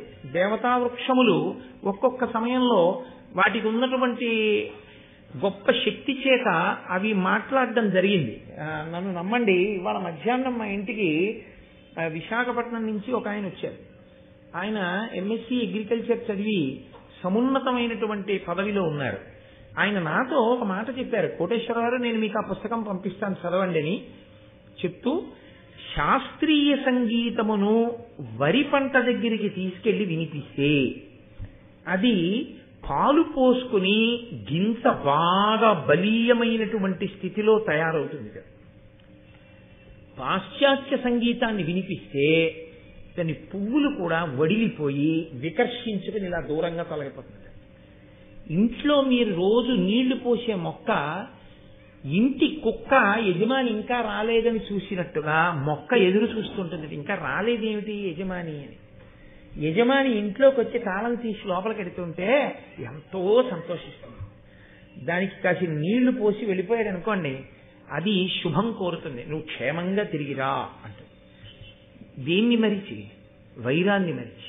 ఎందుకు వైరం మనకి చెట్టుకి అంటే చెట్టుని కోసి నరికి, ప్రాణమున్న చెట్లే కదండి నరికేస్తున్నాం, ఎండిపోయిన చెట్లు కాదుగా. ఆ కలపని ఎండపెట్టి చిట్టియ పట్టి తలుపులుగా గుమ్మాలుగా కిటికీలుగా చేశాంగా. తప్పక నా రక్షణ కొరకు నేను నీ సహజాతి వాణ్ణి ఇలా చేశాను. పాప పరిహారార్థం ఇదిగో ఇంకో మొక్కకి కాసిన నీళ్లు పోస్తున్నారు అని కాసిన నీళ్లు పొయ్యగలిగాడు అనుకోండి. ఇది అపార్ట్మెంట్ లో జీవనం చేసేటటువంటి వాళ్ళకి దుర్లభమైనటువంటి విషయం. అపార్ట్మెంట్ లో ఉన్నవాడు కూడా కాసిన నీళ్ళన్నా పోద్దామని ఓ కుండీలో మొక్క పెట్టుకోవచ్చు, కానీ అది చేయడు, కుక్కని పెంచుతాడు అపార్ట్మెంట్ లో. అది విచిత్రం. దానివల్ల సరే అసలు ఆ విషయమే ఆశ్చర్యకరంగా, అపార్ట్మెంట్ లో కుక్కని పెంచడం అన్న విషయం ఉంది చూశారు, ఆశ్చర్యకరమైన విషయం. కామన్ ఏరియాలో కడితే పక్కింటి వాడు కడతాడు, నీ లోపల కడితే రావడం మొదలెడితే పక్కింటి వాడికి డిస్టర్బెన్స్. ఎందుకంటే నీ ఫ్లోర్ కింద వాడికి రూఫ్, అదో త్రిశంకు స్వర్గం అపార్ట్మెంట్ అనేది. అది ఏది నీదో ఏది నీది కాదో ఏమీ తెలియదు. అపార్ట్మెంట్ లో ఉన్నవాడికి వేదాంతం బాగా వస్తుంది. కాబట్టి అలాంటి చోట కుక్కని పెంచుతారు, కానీ అలాంటి చోట పూలకుండి పెట్టిపోను ఒక గ్లాసు నీళ్లు పోయాడు. మొక్కలు అటువంటి ప్రతిస్పందన కలిగి ఉంటాయండి. నేను ఆ పుస్తకం మీకు పంపిస్తాను. రీసెర్చ్ చేసి జగదీష్ చంద్రబోస్ సిద్ధాంతాలని మళ్ళీ ఆవిష్కరిస్తూ ఈ మధ్యనే వచ్చిన పుస్తకం అండి అని ఆయన నాతో మొక్కల గురించి ఇవాళ మధ్యాహ్నం మాట్లాడి వెళ్ళారు. కాబట్టి ప్రతిస్పందన ఉంటుంది. కాబట్టి ఆ రోజులలో రోహిణము అనబడేటటువంటి చెట్టు, గరుత్మంతుడు వంటి మహానుభావుడు అమృతాపహరణమునకు వెడుతూ ఆహారం పట్టుకు తిరుగుతున్నాడు, పెట్టుకోవడానికి స్థానం లేదు ఆయనకి. కాబట్టి ఆ చెట్టు అండి, నా కొమ్మ 100 ఆమడల పొడుగుంది, గరుత్మంతాను వచ్చి కూర్చో, ఆతిథ్యం. మహానుభావుడు ఇంటికి వస్తే చాలు, కాబట్టి రా. అసలు ఇల్లు అన్న మాటకు అర్థం ఏమిటో తెలుసా అండి? మహాత్ములు లోపలికి వచ్చి వెళ్ళడాన్ని అపేక్షింపబడినది అని తప్ప ఎప్పుడూ ఆ ఇంటి గడప దాటి లోపలికి మహాత్ములు అన్న వాళ్ళు రాలేదనుకోండి, అది ఇల్లు కాదు ఇంకొకటి. అందుకే house is built with bricks and home is built of hearts అని ఇంగ్లీష్లో ఒక ప్రొవర్బ్. గుండెలతో కట్టింది గృహం, ఇటకలతో కట్టింది ఇల్లు. కాబట్టి నీవు వచ్చిన కొమ్మ మీద పెట్టుకున్న ఆహారాన్ని తిను అంటే ఆయన వెళ్ళి ఆ రెండింటిని గజగచ్చపాలని ఆ కొమ్మ మీద పెట్టాడు. పెట్టి ఆయన తినడానికి ఉద్యుక్తుడవుతున్నాడు. పెళ పెళ పెళ పెళ శబ్దంతో ఈయన బరువుకి అందులో అంత వేగంతో వచ్చి వాలినప్పుడు కొమ్మ ఊగుతుంది. ఈ రెండు ప్రాణుల బలానికి ఆ కొమ్మ పెళ పెళ పెళ పెళ శబ్దంతో విరిగి కింద పడిపోతాం. విరిగిపోతే వచ్చిన నష్టం ఏంది? మళ్ళీ రెండింటిని పట్టుకుని ఎగిరిపోవచ్చు. కానీ దానికి వాలకిల్యులు ఎలాడుతున్నారు. వాలకిల్యులు ఆశ్చర్యకరమైనటువంటి జననం ఉన్నవారు. పౌరాణిక వాంగ్మయంలో ఎక్కువ కనపడతారు, భారతం కాదు. కానీ బ్రహ్మవైవర్త పురాణంలో వాలకిల్యుల గురించి చాలా విశేషంగా వర్ణన చేస్తారు. వారు స్వయంగా బ్రహ్మగారి యొక్క కుమారులు. వాళ్ళు ఆజన్మ బ్రహ్మచారులు, ఎప్పుడూ బ్రహ్మచర్యంతో ఉంటారు, ఊర్ధ్వరేతస్కులు. వాళ్ళ శరీరాలు కూడా బొటనవేలు ఎంత ఉంటుందో అంతే ఉంటాయి. అంగుష్ట మాత్రమైనటువంటి శరీరములు ఉన్నవాళ్ళు, కానీ అపారమైన వాగ్బలం ఉన్నవారు. వారికి ఉన్న తపశ్శక్తి చేత వారు నోరు తెరిచే మాట అంటే అయిపోతుందంటే అంత వాక్శక్తి ఉన్నవారు, అంతటి తపోనిష్టాగరిష్ఠులు. వాళ్ళు తలకిందులుగా వేలాడుతూ సూర్యకిరణములను ఆహారంగా తింటూ తపస్సు చేస్తున్నారు. అలాంటి వాళ్ళు కొన్ని వేల మంది వాలకిల్యులు తేనె పట్టు పట్టినట్టుగా ఆ కొమ్మనంతటినీ పట్టుకున్నారు. వాళ్ళు అంగుష్ట మాత్రమే ఉండడంలో ఈయన కూర్చుని కొమ్మ విరిగిపోయిన తర్వాత కనబడ్డారు వాళ్ళు. ఇప్పుడు ఆయన కొమ్మను వదిలేశాడంటే వాలకిల్యుల శరీరాలన్నీ శిథిలమైపోతాయి. అంతటి మహాత్ములు కాని నలిగిపోయారా ఉపద్రవం వస్తుంది. కాబట్టి ఇప్పుడు వాళ్ళు పడిపోకూడదని రెండు కాళ్లతోటి తాబేటిని తాబేలు ఏనుగు పట్టుకుని ముక్కుతోటి కొమ్మ పట్టుకుని ఆకాశంలోకి ఎగిరిపోయారు. వాలకిల్యులు కొమ్మకు అలాగే ఉండిపోయారు. 100 ఆమడల పొడుగున్న కొమ్మకి వేలాడుతున్న వాలకిల్యులు, వాళ్లతో ముందుకు వంగి గరుత్మంతుడు, నోటిలో కొమ్మ, 2 పాదములకు గజకచ్చపాలు పట్టుకుని వెడుతున్నాడు. అంటే అసలు ఆయన తేజస్సు, ఆయన బలం, ఆయన శక్తి, ఆయన ధార్మికత, ఆయన విజ్ఞత మీరొక్కసారి పరిశీలన చేయండి. ఇప్పుడు ఆపదే వచ్చింది, కొమ్మ విరిగిపోయింది. ఎన్నాళ్ళు తిరుగుతూ ఉంటాడు ఇలా వీళ్ళని అంటుకుని. కాబట్టి ఆయన తిన్నగా గంధమాదన పర్వతం మీదకి వెళ్ళాడు. మీరు గంధమాదన పర్వతం ఇప్పటికీ బదరీ వెడుతుంటే కనపడుతుంది. ఆ గంధమాదన పర్వతం మీదకి వెళ్ళి అక్కడ కశ్యప ప్రజాపతి తపస్సు చేసుకుంటున్నారు. ఆయన దగ్గరికి వెళ్ళి నిలబడ్డాడు. నాన్నగారు, ఇదిగో ఉపద్రవం వచ్చింది, మీరు ఆహారం తినమన్నారు, నేను అవి కొమ్మ మీద పెడితే కొమ్మ విరిగిపోయింది, దీనికి వాలకిల్యులు ఉన్నారు, నేను ఏం చెయ్యాలని అడిగాడు. అప్పుడు కశ్యప ప్రజాపతి చూసి అన్నాడు, ఆ వాలకిల్యుల్ని చూసి ప్రార్థన చేశాడు, నా కొడుకు ధార్మికుడు, ఒక మంచి కార్యం మీద బయలుదేరాడు, అనుకోకుండా ఈ ఉపద్రవం వచ్చింది, మీ అంత మీరే అనుగ్రహించి అనుకోకుండా జరిగినటువంటి పరిణామమే తప్ప కావాలని చేసిన అపకారం కాదు. ఆహారం తినడం కోసం అర్ధాకలితో ఉన్నవాడు బయలుదేరి ఆ కొమ్మ పిలిస్తే పెట్టాడు. ఆగుతుందని ఆ కొమ్మ అనుకుంది, చెట్టు అనుకుంది, కానీ కొమ్మ విరిగిపోయింది ఆయన బలానికి. కాబట్టి మీరే ఆ కొమ్మని విడిచిపెట్టి కిందకి దిగిపోయి ఆయన భూమికి బాగా దగ్గరగా కొమ్మని తీసుకొస్తాడు. మీరు భూమి మీదకి దిగిపోండి, దిగిపోయి వేరొక ప్రదేశానికి తపస్సు చేసుకోవడానికి వెళ్ళిపోండి. అప్పుడు నా కొడుకు ఈ 2 ప్రాణులను తీసుకుని ఎక్కడో పెట్టుకుని తింటాడు. కశ్యప ప్రజాపతి చేసిన ప్రార్థనకి ఆ వాలకిల్యులు దిగిపోయారు. అది మీరు మానసికంగా ఒకసారి ఊహ చేయండి. అదొక అద్భుతమైన చిత్రం అసలు గరుత్మంతుడి జీవితంలో. ఎందుకంటే ఈ గజకచ్చపాలు భూమికి తగలితే వాలకిల్యులు దిగడానికి ఉండదు. ఎందుకంటే వాళ్ళ పొడుగు అటువంటిది, వాళ్ళిద్దరిది, తాబేలుది ఏనుగుది. వాలకిల్యులు దిగడానికి దింపాలి అని వీళ్ళు రెండింటిని వదిలితే ఇబ్బందికరంగా ఉంటుంది. బట్ కొంచెం ప్రాణం ఉందనుకోండి మళ్ళీ కొట్టుకుంటాయి, లేదా అటు ఇటు పారిపోతాయి. అందుకని ఇప్పుడు ఆయన ఏం చేశాడంటే ఇలా వంగాడు, ఈ రెండిటిని పాదాలతో పట్టుకుని పైకెత్తి పట్టుకుని ముక్కుతో ఉన్న కొమ్మ భూమికి దగ్గరగా ఉండేటట్టు ఉంచాడు. బొట్టన వేలంతా ఉండేటటువంటి వాలకిల్యులు కొమ్మ మించి భూమి మీదకి దూకేశారు. ఏదో పారాషూట్లు పట్టుకుని విమానంలోంచి దూకినట్టు దూకేరు వాళ్ళు. దూకి వాళ్ళందరూ తపస్సు చేసుకోవడానికి హిమాలయ పర్వతాల వైపుకి వెళ్ళిపోయారు. ఆ కొమ్మని ముక్కుతో ఇలా పారేసి ఈ గజకచ్చపాలను పట్టుకుని వెళ్ళిపోవచ్చు. ప్రపంచంలో ఒక మాట ఒకటి ఉంది, ప్రకృతి యందు దేనిని కూడా నువ్వు నిష్కారణంగా పాడు చేయకూడదు. నువ్వు చేసే పని వల్ల ఎవరికి ఏ ఆపద కలగకూడదు. 100 ఆమడల పొడవున్న కొమ్మని వదిలిపెట్టేశాదనుకోండి, ఆ కొమ్మ ఏ ప్రాణుల మీద పడుతుందో, ఎవరి మీద పడుతుందో, అక్కడ ఎవరో ఇంకా 2 వాలకిళ్ళు ఉన్నారనుకోండి, వాళ్ళ మీద పడుతుందని. వాళ్ళంత గవుక్కుని కనపడే వాళ్ళు ఏం కారు. అందుకని ఆయన ఎంత ధార్మికుడో చూడండి. ముందు అర్ధాకలితో ఉండి తాను తినడం కన్నా తాను దేనికి ఎక్కువ ప్రాధాన్యత ఇచ్చాడంటే ఆయన అన్నాడు, ధరణీసుర విరహితమగు అరణ్య దేశంబు నాకు ఆనతియుండు ఈ తరుశాఖ విడువవలయును కరము నిరోధమిది ఎనినా కశ్యపుడనియన్. నాన్నగారండి, బ్రాహ్మణులు లేనటువంటి ప్రదేశాన్ని నాకు చెప్పండి అన్నాడు. ఎందుకు ఆ మాట చెప్పాలి అంటే, బ్రాహ్మణులు లేకపోతే మిగిలిన వాళ్ళు ఉంటే చచ్చిపోతే ఏమిటండి అని కాదు దాని ఉద్దేశం. బ్రాహ్మణుడన్నవాడు ఒక్కడూ లేని చోట మిగిలిన వాళ్ళు ఉన్నారు అంటే అది కేవలము జాతి చేత బ్రాహ్మణుడని కాదు దాని అర్థం. పరమ ధార్మికుడై శాస్త్రం చదువుకుని 10 మందికి చెప్పేవాడు ఒక్కడూ లేకుండా అందరూ ఉంటున్నారంటే ధర్మం మీద అనురక్తి లేని వాళ్ళు ఉన్నారని గుర్తు. ఒక్కడైనా ఉన్నాడు అంటే వాళ్ళందరూ ఆ ఒక్కడి దగ్గరైనా వింటున్నారని గుర్తు. ఆ ఒక్కడున్నా వీళ్ళెవ్వరూ పాడవడానికి వీల్లేదంటే ఆయన మాట వింటున్నారు, ఎప్పటికప్పటికి మారుతారు. కాబట్టి సావడానికి వీల్లేదు. కాబట్టి ఒక్క బ్రాహ్మణుడు కూడా లేకుండా ఉండే ప్రదేశం ఏదైనా ఉంటే చెప్పండి, అక్కడ పారేస్తాను పట్టుకెళ్ళి కొమ్మ. అందుకే ఒంటి బ్రాహ్మణుడు ఎదురొస్తే దుశ్శకునం అండి అంటారు. ఒంటరి బ్రాహ్మణుడు ఎదురొస్తే దుశ్శకునం ఎందుకో దుశ్శకునమో తెలుసా అండి? నిజంగా శాస్త్రములను చదువుకుని అనేక విషయములను తెలుసున్నటువంటి మహాత్ముడు అలా వెళ్ళిపోతున్నాడు అనుకోండి, ధావళి కట్టుకుని గుళ్ళోకి వెళుతున్నాడు. ఆయన వెళుతుంటే ఆయన మీకు ఒక్కడూ దొరకడం అంత తేలికైన విషయం ఏం కాదు. ఆయన అలా ఏం దొరకడు అస్తమానం. అలాంటి వాడు ఒక్కడే గుళ్ళోకి నడిచి వెళ్ళిపోతున్నాడు. వెళ్ళిపోతున్నప్పుడు అంతర్ముఖుడై ఉండగా బహిర్ముఖుడే అయి ఉంటాడు. వచ్చే సైకిల్ వెళ్లే కారు చూసుకోవద్దు కాబట్టి బహిర్ముఖుడే అయి ఉంటాడు. చక్కగా సంతోషంగా నడిచి వెళుతున్నాడు. అలా ఆయన ఒక్కడు వెళ్ళిపోతుంటే ఎవరి మా నాన్న వాళ్ళు కూర్చున్నారనుకోండి, పోతున్నాడు పంతులు గారు గుళ్ళోకి అని ఊరుకున్నారనుకోండి. బ్రాహ్మణుణ్ణి అనువర్తించి ఇలాంటప్పుడే ఆయనతో కలిసి గుడి దాకా నడిచి మళ్ళీ గుడి నుంచి వాళ్ళ ఇంటి దాకా నడిచి ఆయన మాట్లాడితే మంచి మాటలు చెప్తూ ఉంటాడు కాబట్టి 2 మంచి విషయాలు విందామని ఆయనని అనువర్తించేవాడు ఒక్కడూ లేకుండా పోయింది సమాజం.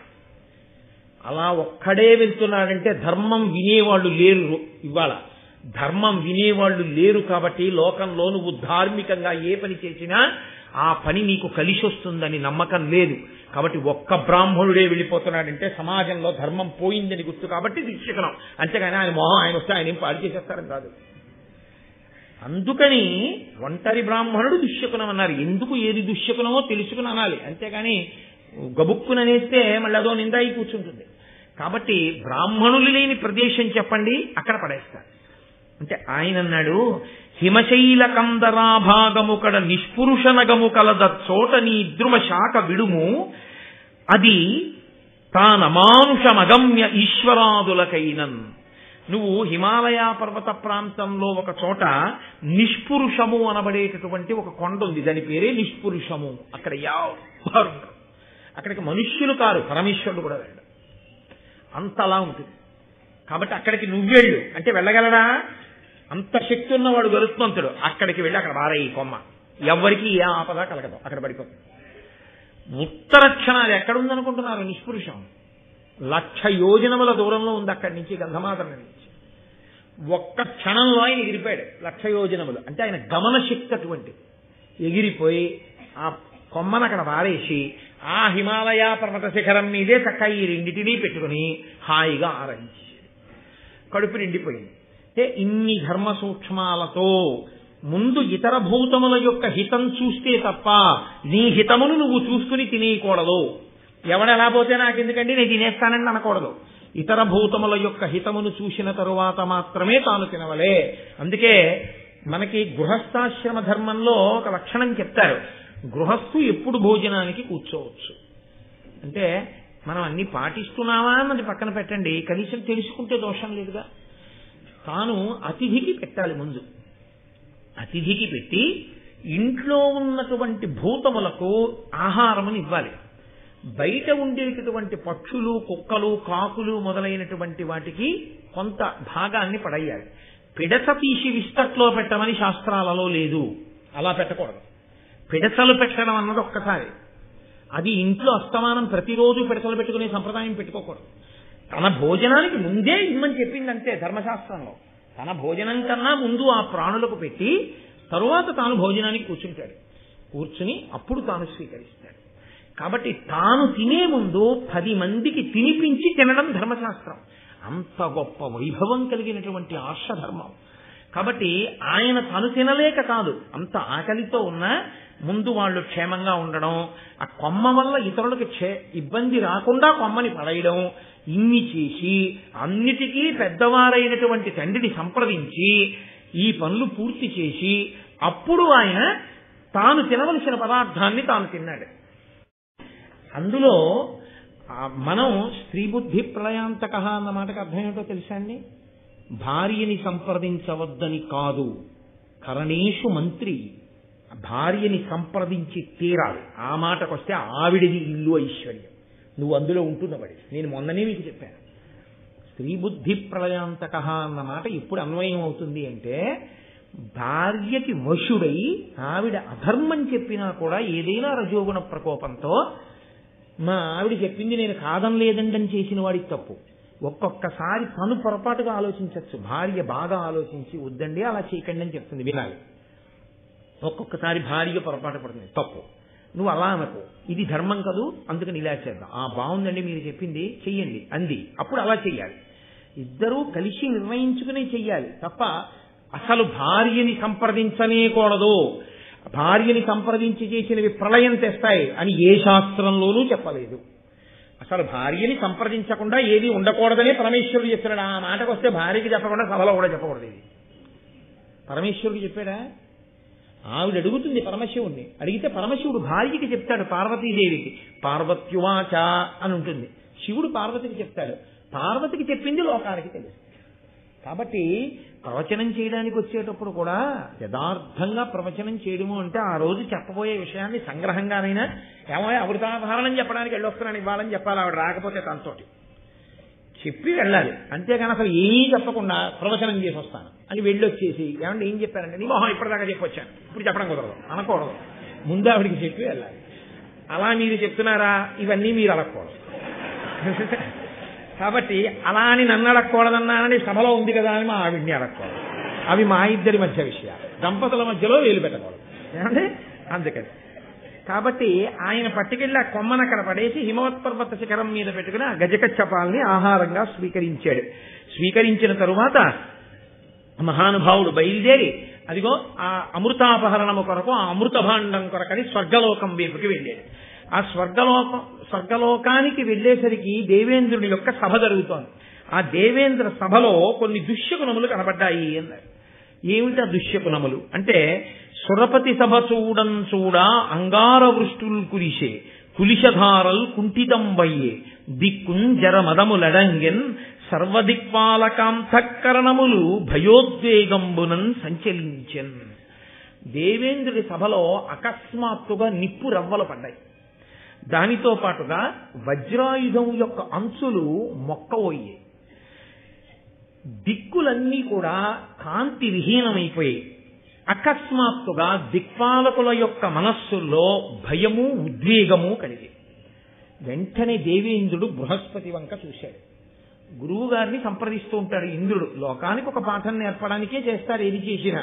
వెంటనే బృహస్పతి వంక చూసి ఇన్ని దుర్నిమిత్తములు కనపడుతున్నాయి, దుశ్శకునములు కనపడుతున్నాయి, ఎందువల్ల ఇలా కనపడుతున్నాయని అడిగాడు. అంటే బృహస్పతి అన్నారు, బ్రహ్మణ్యుడకు కశ్యప బ్రహ్మవరమున వినతకు పుట్టిన అనఘమూర్తి వాలఖిల్యుల దయ వరపక్షికులమున ఇంద్రుడై పరగిన యుద్ధతేజుడు ఉదదిలోనున్న అత్యుగ్ర నిషాదుల ఆరంగమృంగిన ఘోరవీరుడు ఇభకచ్చపముల రోహిణ శాఖతో ఎత్తికొని దివి పరచిన అనిలవేగి వీగి తన తల్లి దాస్యంబు నీగబూని తడయ అమృతంబు కొనిపోవ గడగి వచ్చే కామరూప సంపన్నుండు కామగమనుడు అతడు నీకు అసాధ్యుండు శతమఖుండ.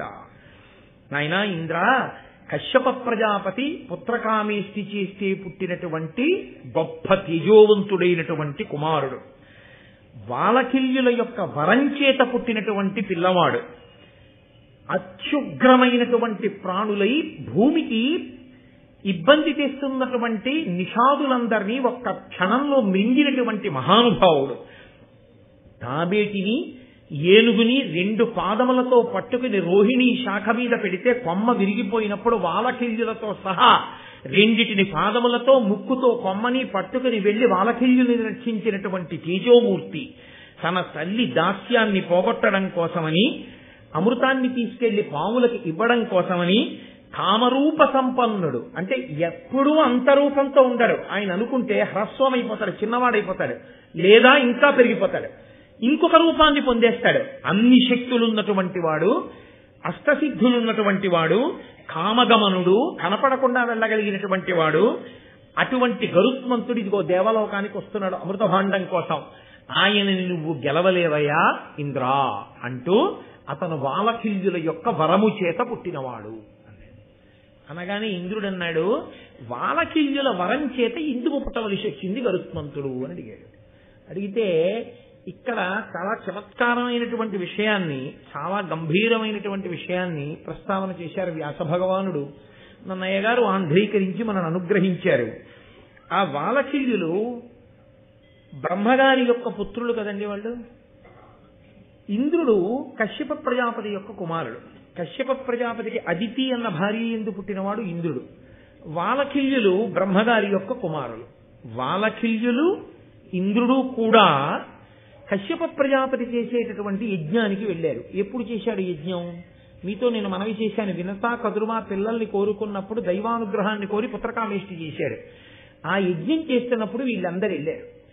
యజ్ఞం చేసేటప్పుడు ఒక లక్షణం ఉంటుంది. కొడుకు తండ్రి పీటల మీద కూర్చుని ఉంటాడు, దీక్షితుడు అంటారు. యజ్ఞం చేసి యాగం చేసేటప్పుడే అసలు దీక్ష అన్నమాట. కాబట్టి ఆయన దీక్షితుడై కూర్చున్నాడు. దీక్షితుడై కూర్చున్నాడు అన్న మాటకు అర్థం ఏంటంటే పీటల నుంచి ప్రతిదానికి లేచిపోకూడదు. కూర్చుంటే అలాగే కూర్చోగలిగినటువంటి స్థితిని పొంది ఉండాలి.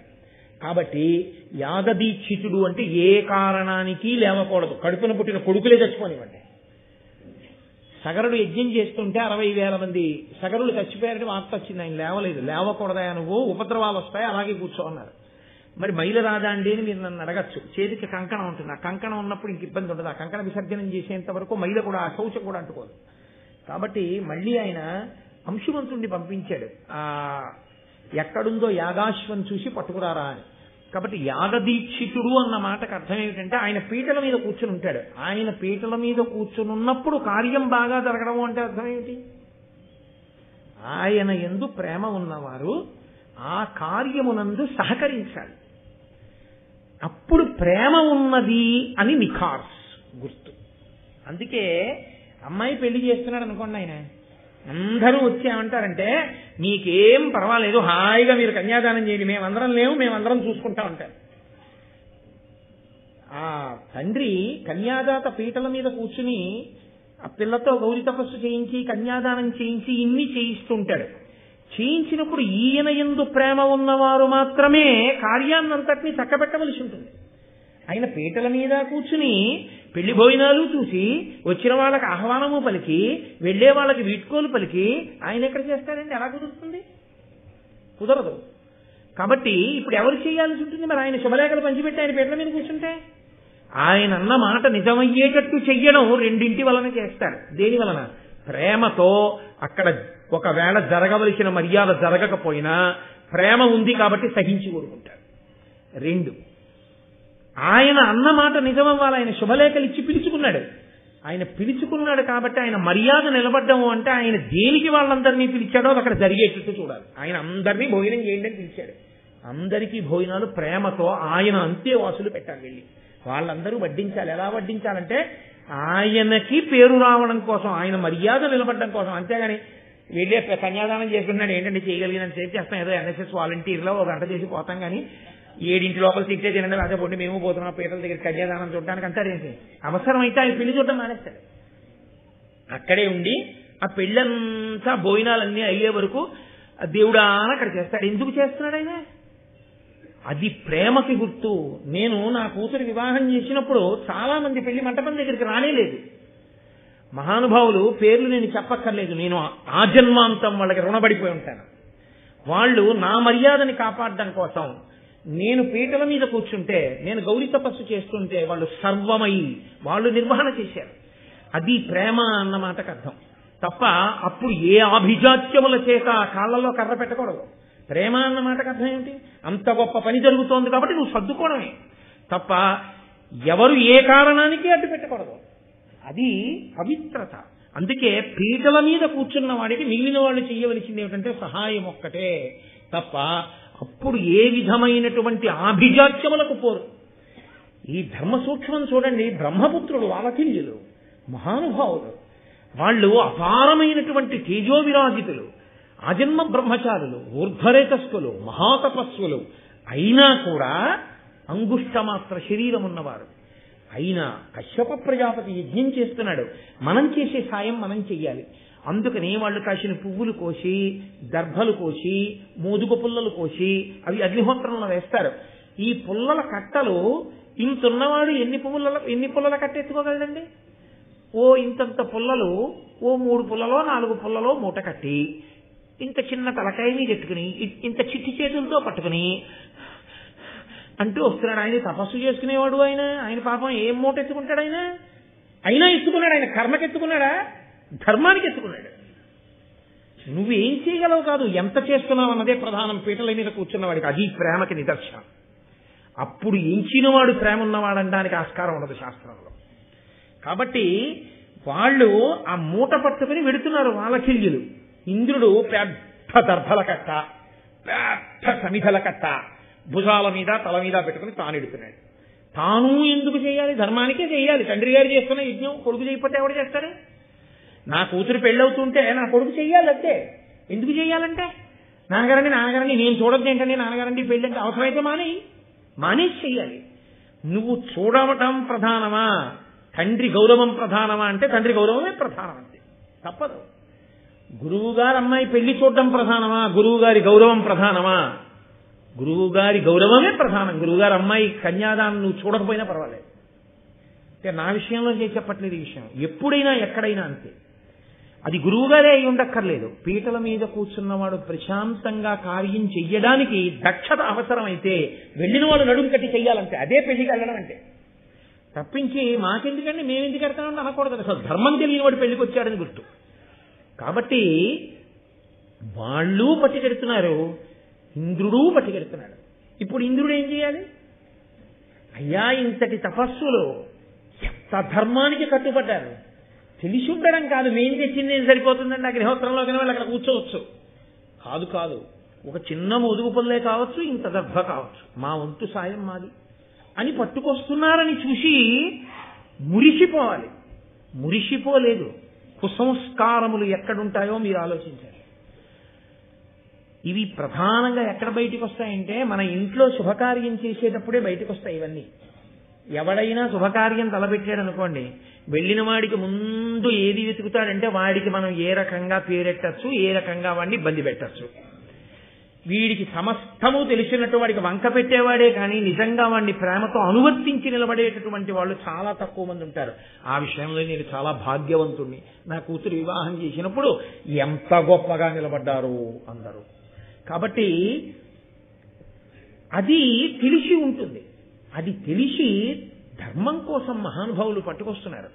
వాళ్ళని చూసి సంతోషించి అభినందించవలసినటువంటి వాడు అభినందించకపోగా మీరెంత, మీ శరీరాలెంత, మీరు తెస్తున్న మూటలెంత, దీనికి పెద్ద అగర్పు చెమట, వాళ్ళని చూడండిరా ఎన్ని దర్భలు తెచ్చేస్తున్నారు అని పక్క అనలేడు. వాళ్ళ దర్భల మూటలు తీసుకొచ్చి యజ్ఞశాలలో పడేసి చూడడానికి బొటన వేలంతున్నారు. వాళ్ళు ఇంద్రుడి వంక చూసి అన్నారు, రణ విజయుడనల తేజుండనిమాది గుణాఢ్యుడుజుటుడయ్యడు వీరాగ్రని శతముకు కంటెను శతగుణ వీర్యుండైన పుత్రకుండజితుండై అన్నారు. నేను ఇంద్రుండని కదా నీకు అహంకారం, మమ్మల్ని చూసి నవ్వావు. ఇంద్రుడి కన్నా గొప్పవాడు, యుద్ధమునందు గెలవబడలేనివాడు, ఆయన్ని గెలవడం ఎవరికీ సాధ్యం కాదు. ఇంద్రుడి కన్నా చాలా గొప్పవాడు, స్వతసిద్ధంగా అణిమాది అష్టసిద్ధులను సాధించుకున్నవాడు. అటువంటి మహానుభావుడొకడు ఇప్పుడు ఈ పుత్రకామేష్టి వలన కశ్యప ప్రజాపతికి కొడుకుగా జన్మించుగాక. ఆయన ఈ ఇంద్రుడి కన్నా గొప్పవాడై ఇంద్రుడవుతాడు. ఊడిపోయిందా పదవి? వెంటనే కశ్యప ప్రజాపతి యొక్క ధర్మము అన్న మాటకు అర్థం చూడండి. అది విశాల హృదయం, అది ధర్మం, అది మనం నేర్చుకోవలసింది మహాభారతంలోంచి. ఆయన అన్నాడు వెంటనే, ఉండు ఇతండు పద్మజనుయోగమునం త్రిజగంబులందు ఇంద్రుడై భూతరాశి తన దౌర్బల శక్తి కడంగి కాచుతుం రెండవ ఇంద్రుడైన విపరీతమగున్భువన ప్రవృత్తి నీ రెండు విధంబు చేయుటిది యుక్తమే బ్రహ్మ నియుక్తి ఉండగను.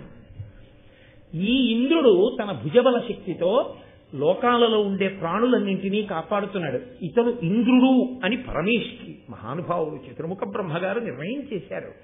ఒక రూల్ని పాటించడంలో, పెద్దలు చేసిన నిర్ణయాన్ని ఔదలదాల్చడంలో ఎంత గౌరవంతో ఔదలదాల్చాలో చూడండి. అది పెద్దలు చేసిన నిర్ణయం కాబట్టి అందులో మా బుద్ధితో సంబంధం ఏముందండి? వారు నిర్ణయం చేశారు కాబట్టి అది శతథా అంగీకరించవలసిందే. కాబట్టి మేము అనువర్తిస్తాం. చతుర్ముఖ బ్రహ్మగారు ఆయన్ని ఇంద్రుడిగా పెట్టారు. ఆ ఇంద్రుడు లోకములన్నింటినీ తన భుజబలంతో కాపాడుతున్నాడు. ఒక ఇంద్రుడు ఉండగా మళ్ళీ ఇప్పుడు పుట్టబోయే పిల్లాన్ని ఇంద్రుణ్ణి చేస్తే బ్రహ్మగారు నొచ్చుకోరయ్యా? నేను ఒకడిని ఇంద్రుణ్ణి చేశాను, వాళ్ళు ఒకడిని ఇంద్రుణ్ణి చేశారు, ఇలా ఎవరి మానాన వాళ్ళు ఎవరిని పడితే వాళ్ళని ఇంద్రుణ్ణి చేసుకుంటూ పోతే లోకంలో ఇంతమంది ఇంద్రుడు బయలుదేరితే ఏ ఇంద్రుడు ఏది చెయ్యాలన్న విషయంలో మళ్ళీ పరమేష్ఠికి ఎంత తలపోటు వద్దు. వాణ్ణి ఇంద్రుడిగా ఉండనివ్వండి, కానీ మీ వాక్కు వృధా కారాదు. కాబట్టి ఈ పుట్టబోయేటటువంటి పిల్లవాడు పక్షులకు ఇంద్రుడగుగాక, అంటే పక్షులకు అంత గొప్పవాడుగుగాక, పక్షులలో అంత గొప్పవాడుగుగాక. కాబట్టి శరీరం పక్షి శరీరమైన ఇంద్రుడు కూడా గెలవలేడు, అన్ని గుణములతో ఉంటాడు. కాబట్టి నిలబడింది. వాళ్ళు కూడా వాలకిల్యుల యొక్క గొప్పతనం కూడా ఎక్కడుందంటే పెంకితనం అని ఒక మాట ఉంటుంది లోకంలో. అదే మౌఢ్యం, మూర్ఖత్వం. మూర్ఖత్వానికి పోకూడదు. అన్నిటికన్నా చాలా చాలా గొప్ప గుణం ఏమిటో తెలుసా అండి? తెలియకపోవడం ఎప్పుడూ తప్పు కాదు. తెలియకపోవడం అన్న ఒక మాట పట్టుకుని మీరు రాపాడించకూడదు మనుషుల్ని. తెలియదు, తప్పు చేశారు, దెబ్బలాడు. విన్నారు, ఇప్పుడు నువ్వేం చేయాలి? ఇదంతా నా గొప్పే, నే దెబ్బలాడాను కాబట్టి జరిగింది అనకూడదు. నువ్వు దెబ్బలాడితే విని చెయ్యగలిగినటువంటి హృదయ వైశాల్యాన్ని నువ్వు గుర్తించాలి. లేకపోతే నువ్వు పాపిష్టివాడి అయిపోతావు. అవతల వాళ్ళు మారారు, అవతల వాళ్ళు ఎంతో మర్యాద ఇచ్చారు నీ మాటకి. నువ్వు ఎంత గౌరవాన్ని నిలబెట్టుకోవాలి? నువ్వు ఎంత ప్రేమించాలి? నువ్వు ఎంత నెత్తి మీద పెట్టుకోవాలి? ఆ నెత్తి మీద పెట్టుకోవడం నీకు చేత కాకుండా నువ్వు ఎప్పుడూ అలాగే ఉగ్రంగా ఉంటానంటే అర్థం లేదంటే ఆ స్థితికి. అది వాలకిల్యుల యొక్క హృదయం. వాళ్ళు అన్నారు తప్పు చేశాడని, ఇతని కన్నా గొప్పవాడు ఇంద్రుడు పుడతాడు అని. కానీ కశ్యప ప్రజాపతి ఈ మాట చెప్తే తథాస్తు. అందుకే ఉత్తముడైన వాడి కోపం క్షణం ఉండిపోతుంది. అలా కాకుండా ఇంకా అదే పనిగా ఇంకా అసలు ఎప్పుడూ ఆ కోపాన్నే నెమరవేసుకుంటూ ఉండిపోయాడు అనుకోండి, పాపిష్టివాడు వాడు. ఉత్తమే క్షణకోపస్య మధ్యమే ఘటికాద్వయం మదమే స్యాదహోరాత్రం పాపిష్టే మరణాంతక. అలా ఉండకూడదు కోపం అన్నది. కాబట్టి మహానుభావులు వాలకిల్యులు కూడా పరమ సంతోషంగా అంగీకరించారు. ఈ కథ నీకు తెలియంది కాదుగా.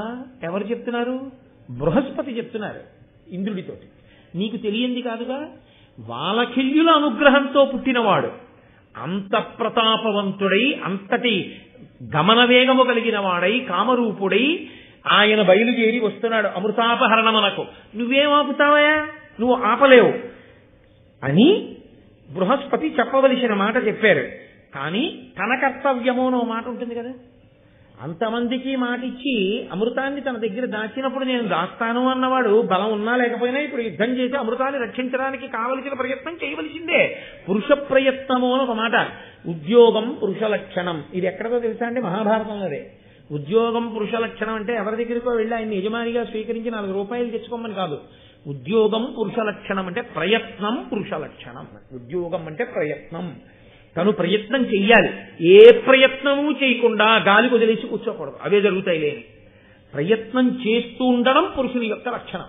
కాబట్టి ఆయన తన వంతు కర్తవ్యం తన నిర్వహణ చెయ్యాలి. అంతేగాని వాళ్ళు చెప్పారండి, బృహస్పతి గారు చెప్పారండి, ఆయన అంత గొప్పవాడని వాలకిల్యులు వరం ఇచ్చారండి, ఇంకా ఎందుకంటే అనవసరంగా యుద్ధానికి నువ్వు ఏం వెళ్ళలేదండి, ఆయనకు దండేసి స్వాగతం చెప్పి పట్టుకుబొమ్మని ఇచ్చేసానంటే అనకూడదు కదా. అలా అంటే కలిగిపోలా ఉంటుంది. కాబట్టి తన కర్తవ్యం తాను నిర్వహిస్తే అమృతాన్నే పండించింది మహాభారతం. కాబట్టి ఇప్పుడు ఆయన ఆ రక్షకుల్ని పిలిచి మీరందరూ వెళ్లి అమృత భాండానికి రక్షకులుగా ఉండి గరుత్మంతుడితో యుద్ధం ప్రారంభం చేయండి అంటే ఈయన లోపలికి వెళ్ళిపోయాడు కాదు, ఈయన యుద్ధానికి వచ్చాడు. వారలు బహుప్రాకారాకారులు వీరులు నిశత ఖడ్గాది మహాదారుణ శస్త్రధరులు కృష్ణారుణ సీత పీత ఘనతరాంగత్రాణులు.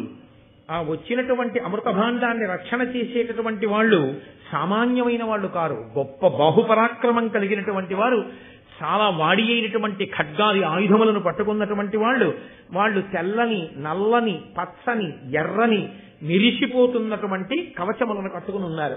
వాళ్ళందరూ కూడా గరుత్మంతుడితో యుద్ధాన్ని ప్రారంభం చేశారు. ఆయనకి వేరే అస్త్రాలు శస్త్రాలు అక్కర్లేదు, ఆయన రెక్కలు ఆయన ముక్కు ఇద్దరు కనపడతారు మనకి. హనుమ గరుత్మంతుడు వీళ్ళిద్దరికీ వేరే ఆయుధాలు అక్కర్లా, వాళ్ళలోని శక్తియే వాళ్ళకి రక్ష. వాళ్ళు ఎంత పెద్ద వినాశనాన్నైనా చేయగలరు, ఎంత గొప్ప రక్షణైనా కట్టగలరు. ఇద్దరూ మహానుభావులే, ఇద్దరూ గమనశక్తి కలిగినటువంటి వాళ్లే, అటువంటి స్థితి ఉన్నవాళ్లే.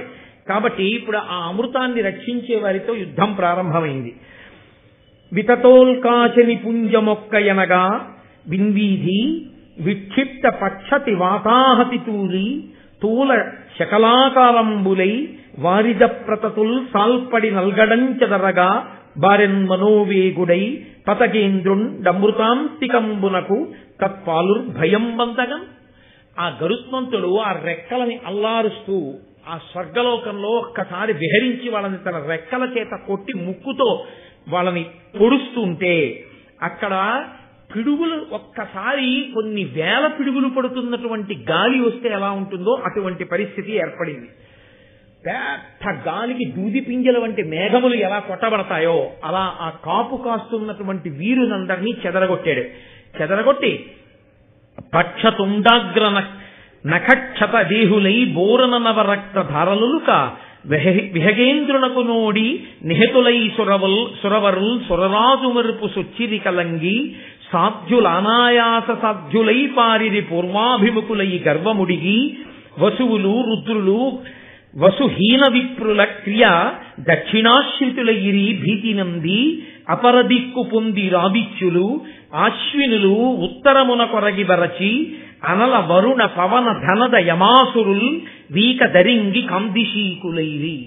ఆ గరుత్మంతుని యొక్క రెక్కల చేత కొట్టబడి ఆయన ఆ ముక్కు చివరి భాగం చేత పొడవబడినటువంటి వారై శరీరం నుంచి రక్తధారలు కారుతుండగా దేవతలందరూ కూడా ఇంద్రుడి చాటుకు వెళ్లి దాక్కున్నారు.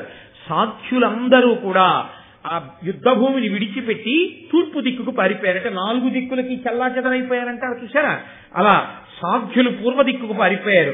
వసువులు రుద్రులు దక్షిణ దిక్కుకు పారిపోయారు. డబ్బు లేనటువంటి వారు దక్షిణ కోసం ఆశ్రయించినట్టు దక్షిణ దిక్కును ఆశ్రయించారు అన్నారు. కాబట్టి వసుహీన విప్రుల డబ్బు లేనటువంటి పేదవారైన బ్రాహ్మణులు దక్షిణని కోరుకున్నట్టుగా వారందరూ కూడా దక్షిణ దిక్కుకు పారిపోయారు. అలాగే అపర దిక్కు పొంది ఆదిత్యులు అశ్వినులు ఉత్తరమునకు అనరబరచి ఆ ఆదిత్యులు అశ్వినులు వాళ్ళందరూ ఉత్తర దిక్కుకు పారిపోయారు. ఇక మిగిలినటువంటి అగ్ని, వరుణుడు, వాయువు, కుబేరుడు, యముడు, మిగిలినటువంటి దేవతలు శరీరమునకు కారుతున్నటువంటి ఆ రక్తధారల చేత వారు దేవలోకాన్ని విడిచిపెట్టి పారిపోయారు. పారిపోయిన తర్వాత ఇప్పుడు ఆయన ఆ అమృత భాండం ఉన్న ప్రదేశం దగ్గరికి వెళ్లి ఆ అమృత భాండాన్ని తీసుకుని వెళ్ళిపోవడానికి ఉద్యుక్తుడయ్యాడు. దాని మీద పదునైన ఆకులు అంటే వాడి కత్తులు ఎలా ఉంటాయో అలాంటి ఆకులు కలిగినటువంటి ఒక భయంకరమైన చక్రం తిరుగుతోంది. ఆ చక్రం కింద 2 పాములు ఉన్నాయి. ఆ 2 పాముల యొక్క నోటిలోంచి అగ్నిహోత్రాన్ని వెదజల్లుతున్నాయి. ఆ అగ్నిహోత్రం ఎలా పైకి లేస్తోందంటే ఏదో తల పైకెత్తి నాలుకతో అందినటువంటి మధుర పదార్థాన్ని నాకితే ఎలా ఉంటుందో అలా 2 పాములు విడిచిపెట్టినటువంటి అగ్నిహోత్రపు శిఖలు పైకి లేచి ఆకాశపు అంచుల్ని నాకుతున్నాయి. అంత అగ్నిహోత్రం పైకి లేస్తోంది. చూశాడు మహానుభావుడు. ఒక్కసారి భూమండలం మీదకి వచ్చి సమస్త నదులలో ఉన్న జలాన్ని కూడా తన పుడిచిక పట్టి అకస్మాత్తుగా మళ్లీ దేవలోకం మీదకి వెళ్లి ఆ చక్రం తిరుగుతున్నప్పుడు దాని లోపల నుంచి వస్తున్న అగ్నిహోత్రం మీద ఇన్ని నదుల నీళ్లు పోసేశాడు. అగ్నిహోత్రం చల్లారిపోయింది. అది ఆయన బలం అంటే. గరుత్మంతుని యొక్క బలం అంటే స్మరిస్తే చాలు అన్నాడు. అందుకే దాన్ని స్మరించి దాన్ని వింటే చాలు, అంత గొప్ప రక్షణ కలుగుతుంది అని. గరుత్మంతుడొకడు, హనుమ ఒకరు ఎప్పుడూ రక్షణ చేస్తూ ఉంటారు. అంతటి వినయశీలు కాబట్టి అగ్నిహోత్రం ఆరిపోయింది. ఘోర వికార సన్నిహిత కోపముఖంబులు దీప్త విద్యుదుల్కారుణదారుణాక్షములునై నిజ దృష్టి విషాగ్ని అన్యులం చేరగనీక ఎచ్చుచు ప్రసిద్ధముగా అమృతంబు చుట్టూ రక్షారతినున్న ఉగ్రభుజంబుల రెండిటి గాంచి చెచ్చరన్. ఆయన వెంటనే కామరూపం కలిగినటువంటి వాడు కదండి. ఆ చక్రం కింద ఉండి నోళ్ళిలా ఎత్తి భయంకరమైన కళ్ళతో చూస్తూ అగ్నిహోత్రాన్ని వెలజల్లుతున్నటువంటి ఆ నాగుల్ని చూశాడు. ఆ పైన తిరుగుతున్నటువంటి చక్రాన్ని చూశాడు. సూక్ష్మ రూపం ధరించి చిన్న రూపాన్ని పొంది ఆ చక్రం పైనుంచి కాకుండా చక్రం పక్క నుంచి చక్రం కిందకి దూరాడు. చక్రం కిందకి దూరి తన వంకే చూస్తూ అగ్నిహోత్రాన్ని విడిచిపెట్టడానికి ప్రయత్నిస్తున్నటువంటి ఆ పాముల యొక్క కన్నులలో ధూళిపడి వాటికి కళ్ళు కనపడకుండా అయిపోయేటట్టుగా ఆ రెక్కలను అల్లార్చేసరికి ఆ ధూళి అంతా రేగి ఆ కన్నులలో పడి కన్నులు కనపడక ఆ పాములు చల్లాచెదరైపోయారు రెక్కల చేత కొడితే. అప్పుడు ఆ అమృత భాండాన్ని పట్టుకున్నాడు. రెక్కలు అల్లారుస్తూ దేవలోకం నుంచి ఒక్కసారి వెళ్ళిపోతున్నాడు అమృత భాండంతో. ఆ రెండు పాదములతో పట్టుకున్నాడు, రెక్కలు అల్లార్చి వెళ్ళిపోతున్నాడు. నిజంగా గరుత్మంతుణ్ణి ఇన్ని సన్నివేశాలలో మీరు ఒక్కసారి ఊహ చేయండి. ఆ రెక్కలు, ఆ మహానుభావుడు, ఆ వెళ్ళడం, ఆ పరిస్థితి ఎన్ని భంగిమల్లో కనబడ్డాడో చూడండి భారతంలో. ఆయన వెళ్ళిపోతున్నప్పుడు శ్రీ మహావిష్ణువు ఎదురొచ్చి ఆయన అన్నారు, కలహమున నిట్లు సురవీరుల బల్వురనూర్చి యొక్కరుడ అమృతము దెక్కలికొని ఆస్వాదింపక అలోలుడుగు అని చూచి హరి ఇట్లనియన్. ఒక్కడు ఇంతమందిని ఓడించి ఆ అమృత భాండాన్ని గైకొని వెళ్ళిపోతూ దేవాసురులందరూ కూడా తాగాలని కోరుకునేటటువంటి అమృతం తనకి చిక్కిన ఒక్క చుక్క గుటుక్కుని ఇలా ముక్కు పెట్టి తాగకుండా, తాను దాన్ని కోరుకోకుండా అమ్మని దాస్యం నుంచి విడిపించడానికి మాట ఇచ్చిన ప్రకారం తమ్ముళ్ళ అన్నలకి ఇచ్చేయడం కోసమని చెప్పి పట్టుకెళ్ళిపోతూ అలోలుడై అమృతం మీద లౌల్యమును పొందకుండా మాట ఇచ్చిన ప్రకారం వెళ్ళిపోతున్నటువంటి మహాపురుషుడు. మరి అన్నలకి అది ఇచ్చేస్తే వాళ్ళు తాగి అమృతాన్ని తాగడం వల్ల వాళ్ళు చిరంజీవులైతే అవని తన బలం తనకి శ్రీరామరక్ష. అంతేకాని ఈ అమృతం తాగితే నాకు బలం కాదు. అది ఆయన మీద ఆయనకి విశ్వాసం. రెండు, అందరూ ఇది తాగాలనుకుంటారు. చేత చిక్కింది, ముక్కు పెట్టి లటక్కునో చుక్క తాగేయచ్చు, ఆయన తాగలేదు. అలా తాగడం ఆయన లక్షణం కాదు. అది ఆయనకున్నటువంటి లౌల్యమును నిగ్రహించగలిగినటువంటి శక్తి. దీనికి అబ్బురపడ్డారు శ్రీ మహావిష్ణువు. చాలా సంతోషించాను. నీకేం వరం కావాలి కోరుకో అంటే, నీ విజయోత్సహమునకు లావునకు జవంబునకు అలౌల్యమునకు సద్భావనమునకు మెచ్చి వరంబీ వచ్చితి వేడుమిద్ది ఇష్టము నీకు. నీ బలానికి, నీ విజయోత్సాహానికి, నీ మనోజవానికి, నీ అలౌల్యానికి, ఆ అమృతం తాగాలన్న కోరిక లేని నీ స్థితికి, నీ సద్భావనకి, అమ్మని దాస్యం నుంచి విడిపించాలి అన్న భక్తితో ఇంత కష్టపడిన నిన్ను చూసి చాలా సంతోషించాను. గరుత్మంత, నీకేం కావాలి కోరుకో అంటే, గరుత్మంతుడు అన్నారు ఆయనకి నమస్కారం చేసి, అమృతాశనంబు చేయకుయును దేవా నాకు అజరామరత్వము అందుటయును అఖిల లోకంబుల కగ్గరివైనా నీకు అగ్రంబునందు నిన్నధిక భక్తి కొలుచుతూ ఉనికియు కోరితి కరుణతో దయచేయుము ఉద్ధత దైత్యభేది అనునప్పుడు వానికి అభిమతంబులు ప్రీతుడై ఇచ్చి హరి ఇట్టులనియే నాకు అనఘా వాహనంబవై మహాధ్వజమవయ్యుండుమనిన పక్షియును ప్రసాదమనసు మృక్కి పరచే అంత అతని మీద వజ్రమెత్తి వేయిచే వాసవుండు. ఆయన అన్నాడు, అమృతం తాగితే వృద్ధాప్యం రాదు, అమృతం తాగితే మృత్యువు రాదు. కానీ నువ్వు రాక్షసుల్ని, అందున చాలా ఉద్ధతితో ఉన్న రాక్షసుల్ని నిగ్రహించగలిగినటువంటి ధర్మస్వరూపుడమైనటువంటి నారాయణ, నన్ను అనుగ్రహించి ఈ అమృతాన్ని తాగకుండానే నాకు వృద్ధాప్యం రాకుండా, మరణం లేకుండా వరమియ్యి. వృద్ధాప్యం లేకుండా, మరణం లేకుండా నీకు వరం ఇచ్చేశారు. ఇంత బలం ఉంది, ఏం చేస్తావు దాంతో? ఆరోగ్యము అన్న మాట వెనక ఆలోచించవలసిన రహస్యం ఇది. నీవు ఆరోగ్యముగా ఉండాలని దేనికి కోరుకోవాలో తెలుసా? ఈశ్వరుణ్ణి. మళ్ళీ నువ్వు ఈశ్వర సేవ చెయ్యడం కోసం కోరుకోవాలి. ఈశ్వర సేవ ఎందుకు చెయ్యాలి? ఈశ్వరుడికి ధర్మాన్ని నిలబెట్టి అధర్మాన్ని భంజించడం తెలుసు. ఈశ్వరుడి సేవ చేస్తే నీకు ధర్మం అవ్వుతుంది. నువ్వు ధార్మికంగా నిలబడితే నువ్వు దేశానికి పనికొచ్చేవాడి అవుతావు. కాబట్టి నాకు కేవలము జరామరణము లేకుండా ఉండడం మాత్రమే నేను కోరుకోవట్లేదు. మహానుభావ, రాక్షస విధ్వంసం చేస్తుంటావు, నీ ముందు నేను నిలబడాలి. అప్పుడేమవుతుంది? ఈ ఆరోగ్యం, ఈ బలం, ఈ జవం నువ్వు చేసే రాక్షస సంహారంలో పనికొస్తే ఈ ఉండిపోయినటువంటి బలానికి ఒక సార్థకత. ఏమీ లేకుండా ఉత్తినే బలం ఉండి అలా కూర్చుంటే ఏమిటి ప్రయోజనం? లేకపోతే ఆ బలంతో వెళ్ళి రాక్షసులకు సహాయం చేస్తే ఏమిటి ప్రయోజనం? కాబట్టి నాకు జరామరణములు లేని వరంతో పాటుగా నీ సన్నిధిని నిలబడగలిగినటువంటి అదృష్టాన్ని కృప చెయ్యి అని అడిగాడు. ఇది మనం నేర్చుకోవలసినటువంటి విషయం. ఎంత గొప్ప రహస్యాన్ని దాచారో చూడండి. దేనికి తినాలి అంటే ఆరోగ్యంగా ఉండడానికి. దేనికి ఆరోగ్యంగా ఉండాలి అని అడిగారు అనుకోండి, ఆ ఆరోగ్యంగా ఉండి 10 మందికి పనికి రావడానికి, ఈశ్వరుణ్ణి సేవించడానికి పనికి రావాలి ఆ బలం. తప్ప కేవలం బలంగా ఉండడానికి పనికొస్తే అంతకన్నా అన్యాయమైన విషయం ఇంకోట్లేదు లోకం. లేదా క్షయమైపోతుంది, ఉండిపోదు, పెరిగిపోతుంది ఏదో ఒకనాడు. అప్పుడు నీకు ఆరోగ్యం ఉన్నప్పుడు, బలం ఉన్నప్పుడు నువ్వు చేసుకున్నది మిగలదు. కాబట్టి ఇది ఎవరికి వారు పరిశీలనం చేసుకోవలసిన విషయంగా ఆవిష్కరింపబడిన ఆంతర రహస్యం. ఇప్పుడు శ్రీ మహావిష్ణువు అన్నారు, నువ్వు ఎన్నడూ నా సన్నిధిని నా ముందు ఉంటావని కదా అడిగావు, కాబట్టి నీవు నాకు వాహనం అవుతావు. నేను నీ మీదే కూర్చుని వెడుతూ ఉంటాను. 2, నువ్వు నాకు ధ్వజమవుతావు.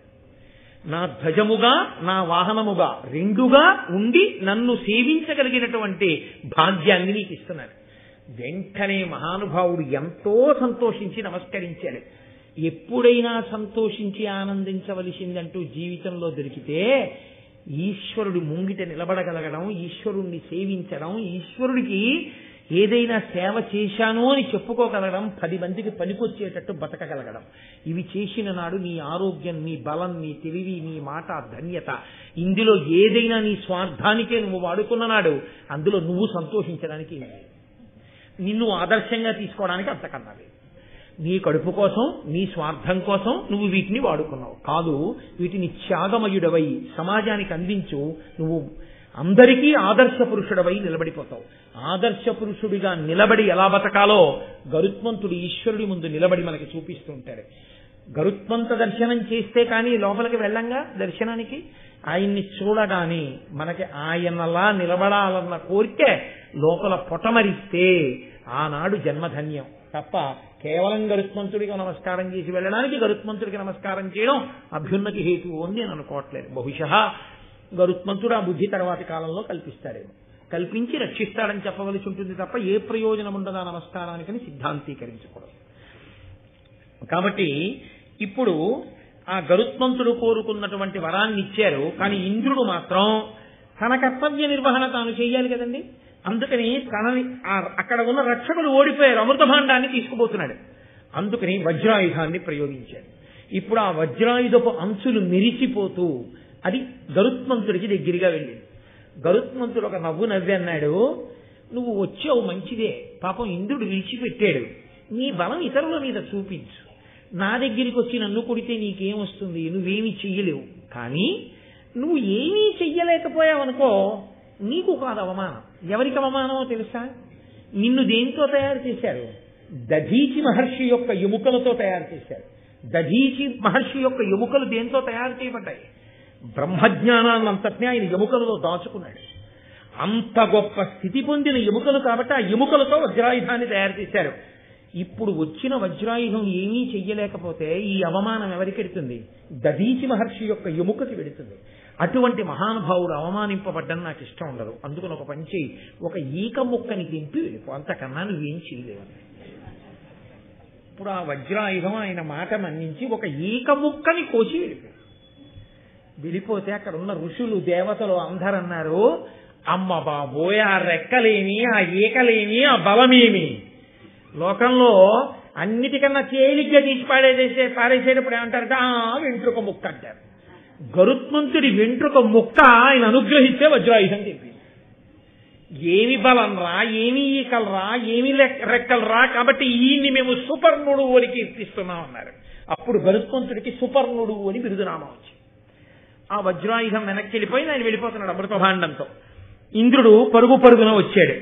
వచ్చి అన్నాడు, నిరుపమాన శౌర్య నీతోడి చిలిమి సేయంగా నాకభీష్టమైన ఎదియు ఇట్టి విక్రమంబు ఇట్టి సామర్థ్యంబు కలదే ఒరులకి జగమునందు. మహానుభావ, ఏమి బలం, ఏమి పరాక్రమం, ఏమి శౌర్యం లోకంలో ఎవరికైనా ఉందో? నీతో నేను స్నేహం చెయ్యాలనుకుంటున్నాను. కాబట్టి ఇక మన ఇద్దరం శత్రువులం కాదు, మన ఇద్దరం చాలా స్నేహశీలురమై మనం జీవిద్దాం. అసలు యథార్థములకు ఇద్దరు కశ్యప ప్రజాపతి బిడ్డలే కదండి. కాబట్టి ఇంద్రుడు అడిగాడు, నీకు అమృతం అక్కర్లేదు, నువ్వు తాగనన్నావు. అమృతము వలన ఏదొస్తుందో అది విష్ణువు దగ్గర వరంగా పొందేశావు. మరి ఇప్పుడు ఈ అమృతం నీకెందుకు? అమరుడవు, అజరుడవు, అజితుడవు, అమేయుడవు, నీకు అమృతమది ఏల ఖగోత్తమ. దీని ఒరులకిచ్చిన అమరులకును వారసాక్షులవుదురు పోరం. నీవు చూస్తే అమరుడవు, నీకు మృత్యువు లేదు. అజరుడవు, నీకు వృద్ధాప్యం రాదు. అజితుడవు, నిన్నెవ్వరూ కూడా ఓడించలేరు. అమేయుడవు, నీ బలం ఇంత అని లెక్క పెట్టడం ఎవరికీ సాధ్యం కాదు. కాబట్టి నీకు అమృతం ఎందుకు అక్కర్లేదు. అక్కర్లేని అమృతాన్ని నువ్వు పట్టికెడితే వచ్చే ఉపద్రవం ఏమిటో తెలుసా? నువ్వు ఎవరికో ఇవ్వడానికి పట్టికెడుతున్నావు. ఇప్పుడు వాళ్ళకి పట్టికెళ్ళి ఇచ్చేస్తే వాళ్ళ అమృతం తాగేస్తారు. వాళ్ళు ఎటువంటి వాళ్ళో మాకు తెలియదు, నువ్వు ఎవరికి ఇస్తావో తెలియదు. వాళ్ళు దేవతలు నిగ్రహించడానికి వీలు లేని వాళ్ళు అయిపోతారు. ఇప్పుడు వాళ్ళు పాపబుద్ధి కలిగిన వాళ్ళు, అధర్మాచరణము కలిగిన వాళ్ళు అయిన వాళ్ళై నువ్వు పట్టుకెళ్ళి ఇచ్చి వాళ్ళు తాగేస్తే, వాళ్ళని మేము నిగ్రహించలేకపోతే, ఆ సంతానము లోకంలో పెరిగిపోతే, అధర్మము జడలు విప్పి నాట్యం చేస్తే, అమృతం నువ్వు ఇచ్చిన కారణం చేత లోకంలో ధర్మం పాడైపోతే, నువ్వు తాగకపోయినా నీకు ఇన్ని గుణాలున్నా నువ్వు చేసిన తప్పు వల్ల లోకంలో ధర్మం పోవా? దేవతలను నువ్వు ఇబ్బంది పెట్టవా? కాబట్టి దేనికి పట్టుకెడుతున్నావు అమృతాన్ని? నాకు చెప్పు. చెప్పి నీకేం కావాలి కోరుకో, అది నేను నీకు ఇస్తాను అంటే, నీ ఒరులకు ఈ అమృతం వీవలదు, నాకు మగుడనిచ్చిన నీకిష్టావాప్తియగు విధంబే కావించద అనిన హరికి గరుడండనియన్.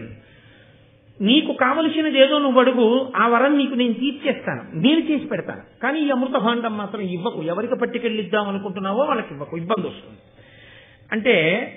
గరుత్మంతుడు అన్నాడు, నేను మా అమ్మని దాస్యం నుంచి విడిపించుకోవడం కోసమని అమృతం తెచ్చిస్తానని పాములకు మాట ఇచ్చాను. ఎక్కడి వరకు వాళ్ళు నన్ను అడిగారు? అమృతం తెచ్చి ఇమ్మని అడిగారు, సాగించమని నన్ను అడగారు. కాబట్టి పట్టుకెళ్ళి ఇచ్చేస్తే నా దాస్యం వదిలిపోతుంది. నువ్వేం చేస్తావు? అందకూడని వాళ్ళకి అందకూడదని కదా నువ్వు అనుకుంటున్నావు. వాళ్ళకి అందకూడదని నువ్వు అనుకుంటే నేను పట్టుకెళ్ళి అక్కడ పెట్టి స్నానం చేసి వచ్చి తాగండి అని చెప్తాను, అమృతం కాబట్టి. వాళ్ళు స్నానం చేయడానికి వెళ్ళినప్పుడు అమృతం నువ్వు తెచ్చేసుకో నీ బలంతో. మా అమ్మ దాస్యము పోతుంది. అయోగ్యులు వాళ్ళైతే వాళ్ళకి అందకుండా నువ్వే చేసుకో అంటే ఆయన నాకు చాలా బాగుంది. పూనా ఉపకారం వచ్చింది. పట్టుకెళ్ళి గబాలను నువ్వే వాళ్ళందరినీ చేతులు పట్టండి, నువ్వు నోళ్ళు తెరవండి పోసి అక్కడ పెట్టి స్నానం చేయండి. నేను కాగల కార్యం రఘులు చూసుకుంటారు, నేను చూస్తాను, పట్టుకుపోతాను, చాలా సంతోషం అని ఆయన అన్నాడు. గరుడుని యొక్క శక్తి చాలా గొప్పది అని చెప్పి నాకు ఇప్పుడే బృహస్పతి చెప్పాడు. నేను చూశాను. మహానుభావ, అసలు నీ శక్తి ఎటువంటిదో ఒకసారి వినాలనుకుంటున్నానయ్యా. ఇప్పుడు యుద్ధం మాత్రమే చూశాను, ఒక్కసారి నీ శక్తి ఎంతటిదో చెప్పు. ఇది గరుత్మంతుని యొక్క గొప్పతనం. సుందరకాండలో హనుమ ఎలా చెప్పుకోరో అలాగే గరుత్మంతుడు కూడా చెప్పుకోడు.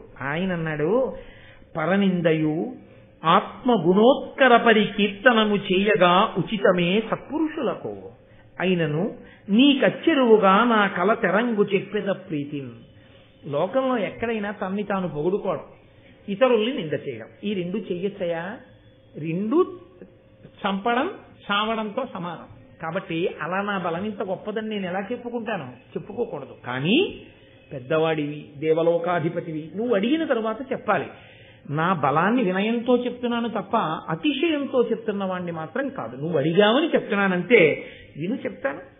స్థావర జంగమ ప్రవితంబగు భూవలయంబునెల్లా నా లావున భూని తాల్తూ అవిలంఘ పయోధి జలంబులెల్లా రత్నావళితోన చల్లుదు బృహన్ నిజపక్ష సమీరణంబునన్ దేవగణేశ ఈ క్షణమ తిమ్రరి వస్తు ద్రివిష్టమంబులన్. నా బలం ఎంతటిదో నీకు చెప్తాను విను. స్థావర జంగమములతో అంటే కదిలే ప్రాణులతో కదలనిటువంటి వాటితో ఉన్న ఈ భూమండలాన్నంతటినీ కూడా నా లావున భూనిదాల్తూ అంటే కదలనివి కొన్ని ఉంటాయి, అరణ్యాలు పర్వతాలు ఇలాంటివి. కదిలేవి కొన్ని ఉంటాయి ప్రాణులు. కదిలే వాటితో కదలని వాటితో కలిపి ఈ భూమినంతటినీ ఎక్కేసి నా రెక్కల మీద పెట్టుకుని తిప్పేస్తాను. కాదు, ఈ సముద్రాలలో సముద్ర గర్భంలో రత్నాలుంటాయి. నేను సముద్రాల దగ్గరికి వెళ్లి రెక్కలిలా అల్లారిస్తే ఆ నీళ్లు రత్నాలతో సహా భూమి మీదకి ఎగిరి పడిపోతాయి, చల్లాచెదరైపోతాయి. ఇంకేముండదు అక్కడ అడుగును చూడడానికి. కనీసం నీళ్లు చిమ్ముకుపోయిన తర్వాత అడుగున రత్నాలు కూడా కనబడవు, రత్నాలు కూడా ఎగిరి పడిపోతాయి. కాదు, 3 లోకములను క్షణంలో తిరిగి వచ్చేస్తాను. అది నా బలం. అంతకన్నా ఏం చెప్పమంటావు? బాగుండదు భయ్. ఇంద్రుడు తెల్లబోయి చాలా సంతోషించి, మహానుభావ, నేను కూడా నీకో వరం ఇవ్వాలనుకుంటున్నాను. ఇంత గొప్పవాడివి, నేను మీతో మనవి చేశాను కదా, దేవతలకు అది లక్షణం. వాళ్ళు ప్రసన్నులై కనబడితే వరం ఇవ్వకుండా ఉంటారు. కాబట్టి నీకు నేను వరం ఇవ్వాలనుకుంటున్నాను, కోరుకో. మీరు జాగ్రత్తగా ఆలోచించండి. గరుత్మంతుడికి వరం ఇవ్వగలిగిన వాడా దేవేంద్రుడు ఇప్పుడు అసలు? కానీ వరం పుచ్చుకోకుండా వెళ్ళిపోవచ్చా గరుత్మంతుడు? ఇప్పుడు దేవతలు కనబడిన తర్వాత అడిగి తీరాలంటే వాళ్ళు ఒప్పుకోరు, అది వాళ్ళ ధర్మం. వాళ్ళ ధర్మాన్ని నేను పాడు చేసి వెళ్ళిపోయాడు అనుకోండి, అసహ్యంగా ఉంటుంది. కాబట్టి అడగాలి. అడగడానికి ఇంద్రుడు అనుగ్రహిస్తే తప్ప తాను పొందలేనిది ఏముంది ఆయనకి? శ్రీమన్నారాయణుడికే వాహనమైన వాడు, ధ్వజమైన వాడు, అమృతం తాగకుండానే జరామరణములు లేనివాడు, సహజముగా ఇంత బలమున్నవాడు, ఇటువంటి వాడికి ఇంద్రుడేమి ఇవ్వాలి కనుక. కానీ వినయం ఉన్నవాడు అడగగలిగినది అడిగాడు గరుత్మంతుడు. అది ఆయన వినయం అంటే. ఇక్కడ నిజంగా చాలా చాలా గొప్ప విషయం ఇది. చదువుతున్నప్పుడు ఎంత సంతోషం కలుగుతుందో, ఎంత ఆనందం కలుగుతుందో నిజంగా. నేను ఒకనకొకప్పుడు ఒక విషయం చూశాను. ఇన్స్పెక్షన్స్కి వస్తుంటారు ఆఫీసర్స్. ఇన్స్పెక్షన్స్కి వస్తే వాళ్ళు ఏం చేస్తారంటే ఆ ఆఫీస్కి అంతటికీ కూడా అధికారి ఏదో అందరికన్నా ఓ మంచి కుర్చీలో కూర్చుంటాడు కదండి, కాస్త అటు ఇటు తిరిగే కుర్చీలోనన్నా కూర్చుంటాడు. ఎదురుగుండా ఉన్న వాళ్ళు అలా తిరగడానికి వీలు లేని కుర్చీలో కూర్చుంటారు. అది మంచిదే కూడా. వాళ్ళు కూడా అలా తిరిగే కుర్చీలో కూర్చుంటారో సరదాగా ఉందని అటు ఇటు తిరిగాడు అనుకోండి, చెప్పేది మర్చిపోతారు. ఆయనకు కోపం వస్తుంది. ఆయనకి తిరిగే కుర్చీ అవసరం, మనకి తిరగకుండా కూర్చునే కుర్చీ అవసరం పనిచేసేవాడికి. కాబట్టి ఈ వచ్చిన ఆయన కన్నా పెద్ద అధికారి. ఆయన వచ్చాడు. వస్తే ఈయన లేచి కూర్చోండి అన్నాడు. ఆయన అన్నాడు తప్పు, ఇక్కడ పరిపాలన కొరకు ఈ కార్యాలయం, ఈ కార్యాలయానికి అధికారివి నువ్వే. ఆ కుర్చీలో నువ్వే కూర్చోవాలి. నువ్వు లేచిపోయి నేను కూర్చోకూడదు, నువ్వే కూర్చోవాలి. నీ ఎదురుగుండా కూర్చున్నా నా అధికారం ఏమిటో తెలుసా? ఆ కుర్చీలో కూర్చుని ఏం చేస్తున్నావని నేను అడగాలి తప్ప నిన్ను ఆ కుర్చీలోంచి ఇంకో కుర్చీలో కూర్చోబెట్టి నేను ఆ కుర్చీలో కూర్చుని ఇంతకన్నా పెద్దవాడిని ఆ కుర్చీలో కూర్చుని ఈ కుర్చీలో కూర్చుని నువ్వేం చేస్తున్నావు అడగడానికి ఈ కుర్చీలో కూర్చునే అధికారం నాకే ఉంది. నేను కూర్చోకూడదు. ఇంతకన్నా పెద్ద కుర్చీలో కూర్చున్నాను, మళ్ళీ కుర్చీ ఏంటి? ఇందులో కాదు నేను కూర్చోవలసి. ముందు నా ధర్మం పాటిస్తే నీ ధర్మాన్ని నేను అడుగుతా, నువ్వే కూర్చో, నేను ఎదురుగుండా కూర్చొని అడుగుతా అన్నాడు ఆయన. నేను చాలా సంతోషం పొందాను. అబ్బా, ఇన్నాళ్లకు ఒక ధార్మికుడైన అధికారిని చూశాను రా. నాటి నుంచి ఈనాటి వరకు మళ్ళీ కుర్చీలో అలా కూర్చొని వాడిని నేను చూడాలి. కాబట్టి ఉంటారు మహాత్ములు, అంత మర్యాద పాటించగలిగిన వాళ్ళు ఉంటారు. కాబట్టి చూడండి, ఆయన అన్నాడు ఇంద్రుడు, నాకు అభిమతమనరించి నీకిష్టము చెప్పుకొనుమనినా దుర్మదులై మాకి కహితము చేసిన ఆ కద్రువ పుత్రుల అశనమయ్యడు నాకు. నువ్వు వరం అడగమన్నావు కాబట్టి నేను అడుగుతున్నాను. మా అమ్మనంత బాధ పెట్టారు. అయ్యో, మన పెద్ద తల్లి అని ఆలోచించలేదు, మన పిన్నమ్మ అని ఆలోచించలేదు. కాదు, పాపం మా అమ్మ అంత ఊడిగం చేస్తుంటే ప్రేమతో ఎప్పుడు వద్దులే అమ్మా, ఎందుకు ఆ దాస్యం అక్కర్లేదని విడుదల చేయలేదు. నేను పుట్టిన తర్వాత నాతో కూడా దాస్యం చేయించుకున్నారు. నేనే వెళ్ళి బాధపడుతూ అడిగితే, పోన్లే ఇన్నాళ్ళు చేశారు కదా తమ్ముడు, దీనికి నువ్వేదో తీసుకొస్తే దాస్యం విడుదల పొందాలా? అక్కర్లేదు, హాయిగా ఇవాళ నుంచి నువ్వు ఎప్పుడూ మాకు తమ్ముడివి, సంతోషంగా ఉండు అని అనలేదు. కారణం లేకుండా ఎప్పుడూ వైరం పెట్టుకుని మా మీద ఎప్పుడూ మా బలాన్ని వాళ్ళ ఉన్నతికే ఉపయోగించుకోవాలని కోరుకున్నారు. అది నాకు కడుపులో నిప్పు కడికగా ఉండిపోయింది. పోరు నష్టం పొందు లాభం అని నేను మీకు చెప్పే కదండి. అది ఉండిపోయింది నాకు మనసులో. కాబట్టి ఇప్పుడు నిన్ను వరం అడుగుతున్నాను, ఈ లోకాలలో ఎక్కడ ఉన్న పాములైనా నాకు ఆహారం అయిపోవాలి, కాబట్టి నాకు ఆ వరం అని ఆయన అన్నాడు. నేను ఆ పాముల్ని ఆహారంగా చేసుకోవడానికి నిజానికి నువ్వు వరం ఇవ్వక్కర్లేదు, నేనే తినేయగలను. అయినా నేను ఎందుకు అడుగుతున్నానో తెలుసా? ఇందాక అన్నానే, ఎదురు కుర్చీలో కూర్చుని ఆ కుర్చీలో కూర్చున్నవాడిని అడిగినట్టు.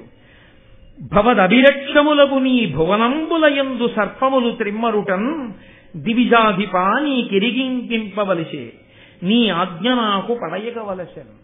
ఈ భువనములన్నింటి మీద నీకు ఆధిపత్యం ఉంది, ఇంద్రుడివి కాబట్టి.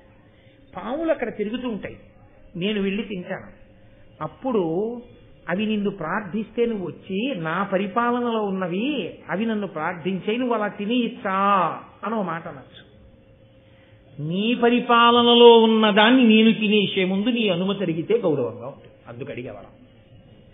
నిజంగా నేను తినేసి నువ్వు అడిగినా నిన్ను నేను సావగొట్టేయగలను, కానీ అలా చెయ్యను. ఆ మాట నా నోటి వెంట రాకూడదు.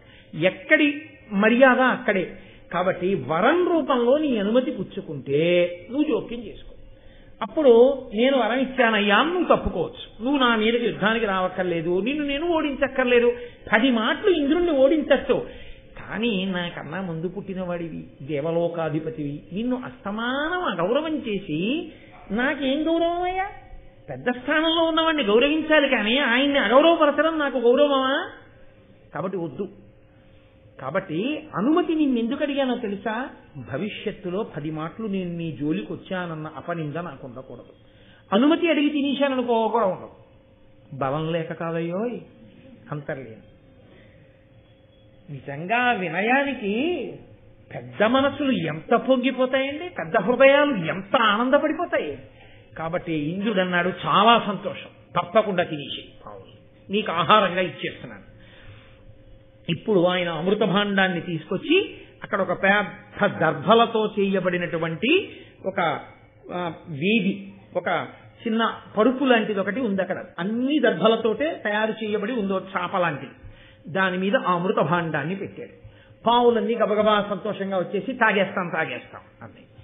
అంటే ఆయన అన్నాడు, అనిమిషనాథ సుగుప్తమైన అమృతము తెచ్చి మీకు నిశ్చితి అస్మజ్జననీ దాస్యము వాసెను దినకర పవనాగ్ని తుహిన దీప్తుల కరిగాన్. ఇది చిన్నతనంలో అమ్మ చెప్పిన మాట పిల్లల మనసులో నాటుకుపోతుందనడానికి గుర్తు ఇదే.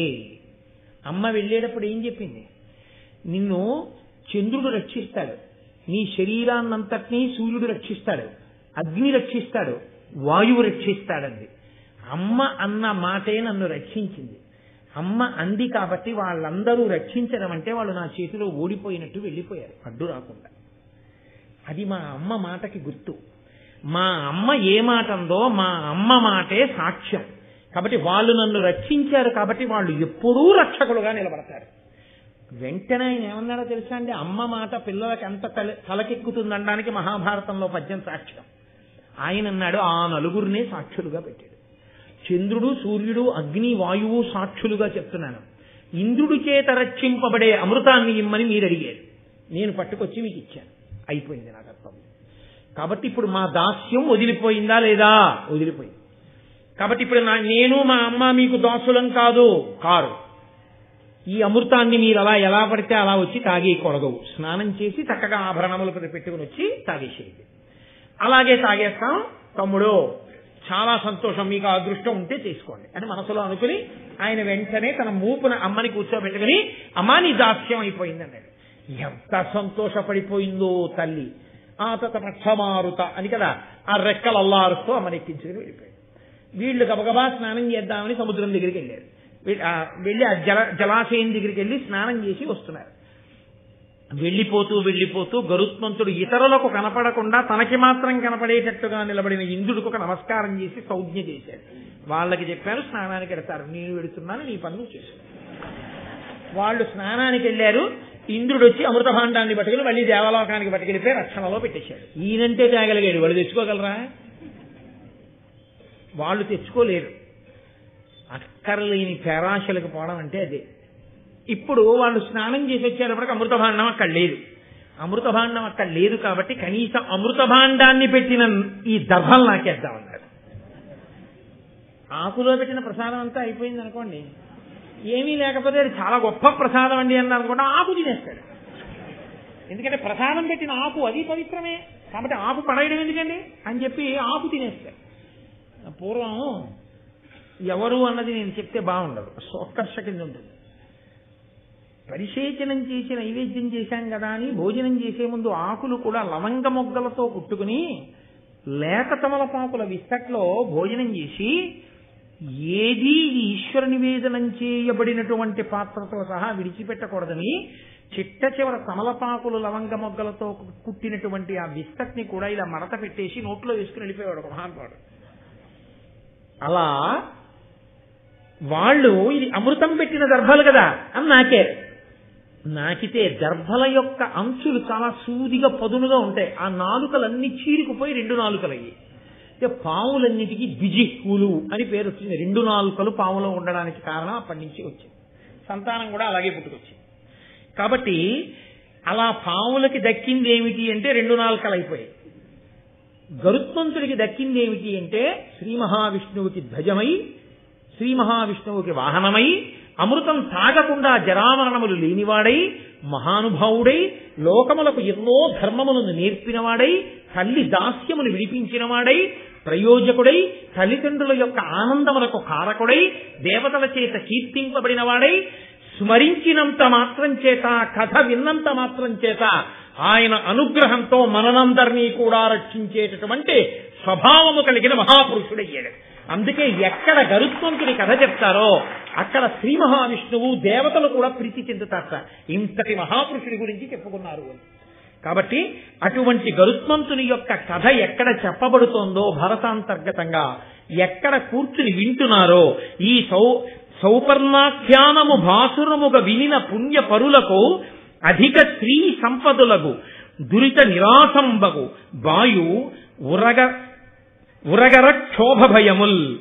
ఎవరైతే ఈ గరుత్మంతుని యొక్క కథని వింటున్నారో వాళ్ళందరికీ కూడా అధికమైనటువంటి స్త్రీ సంపద అంటే ఐశ్వర్యము కలుగుతుంది.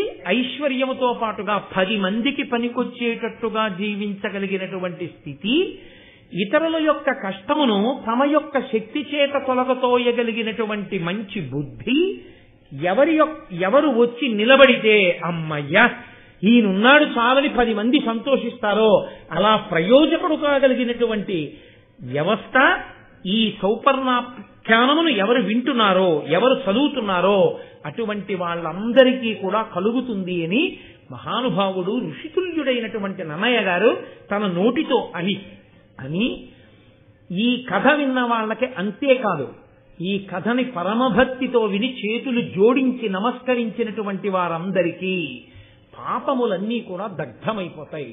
దగ్ధమై వాళ్ళు అమృతమును తాగిన వారితో సమానం అవుతారు. వారికి ఈశ్వర భక్తి కలుగుతుంది అని మనకి ఫలశ్రుతిని చెప్పారు. అంత చక్కటి అమృతాపహరణ ఉపాఖ్యానాన్ని మీ అందరూ కూడా ఆఖ్యానాన్ని విన్నారు.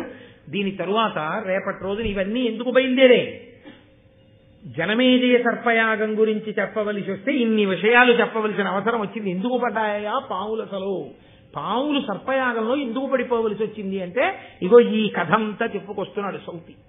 కాబట్టి రేపటి రోజున ఒక అత్యద్భుతమైనటువంటి వృత్తాంతం, ఎవరి పేరు తలుచుకుంటే పాము పడగ దింపేస్తుందో అటువంటి మహాపురుషుడి గురించి మాట్లాడతారు. అటువంటి పద్యాలు, అటువంటి వైభవం రేపటి రోజున ఆ ఆఖ్యానాన్ని మనం ప్రవచనం చేసి వినేటటువంటి భాగ్యాన్ని ఈశ్వరుడు మనకు కల్పించుగాక. మంగళాశాసన పరైహిమదాచార్య పురోగమై సర్వైశ్చ పూర్వైరాచార్యై సత్కృతాయాస్తు మంగళం.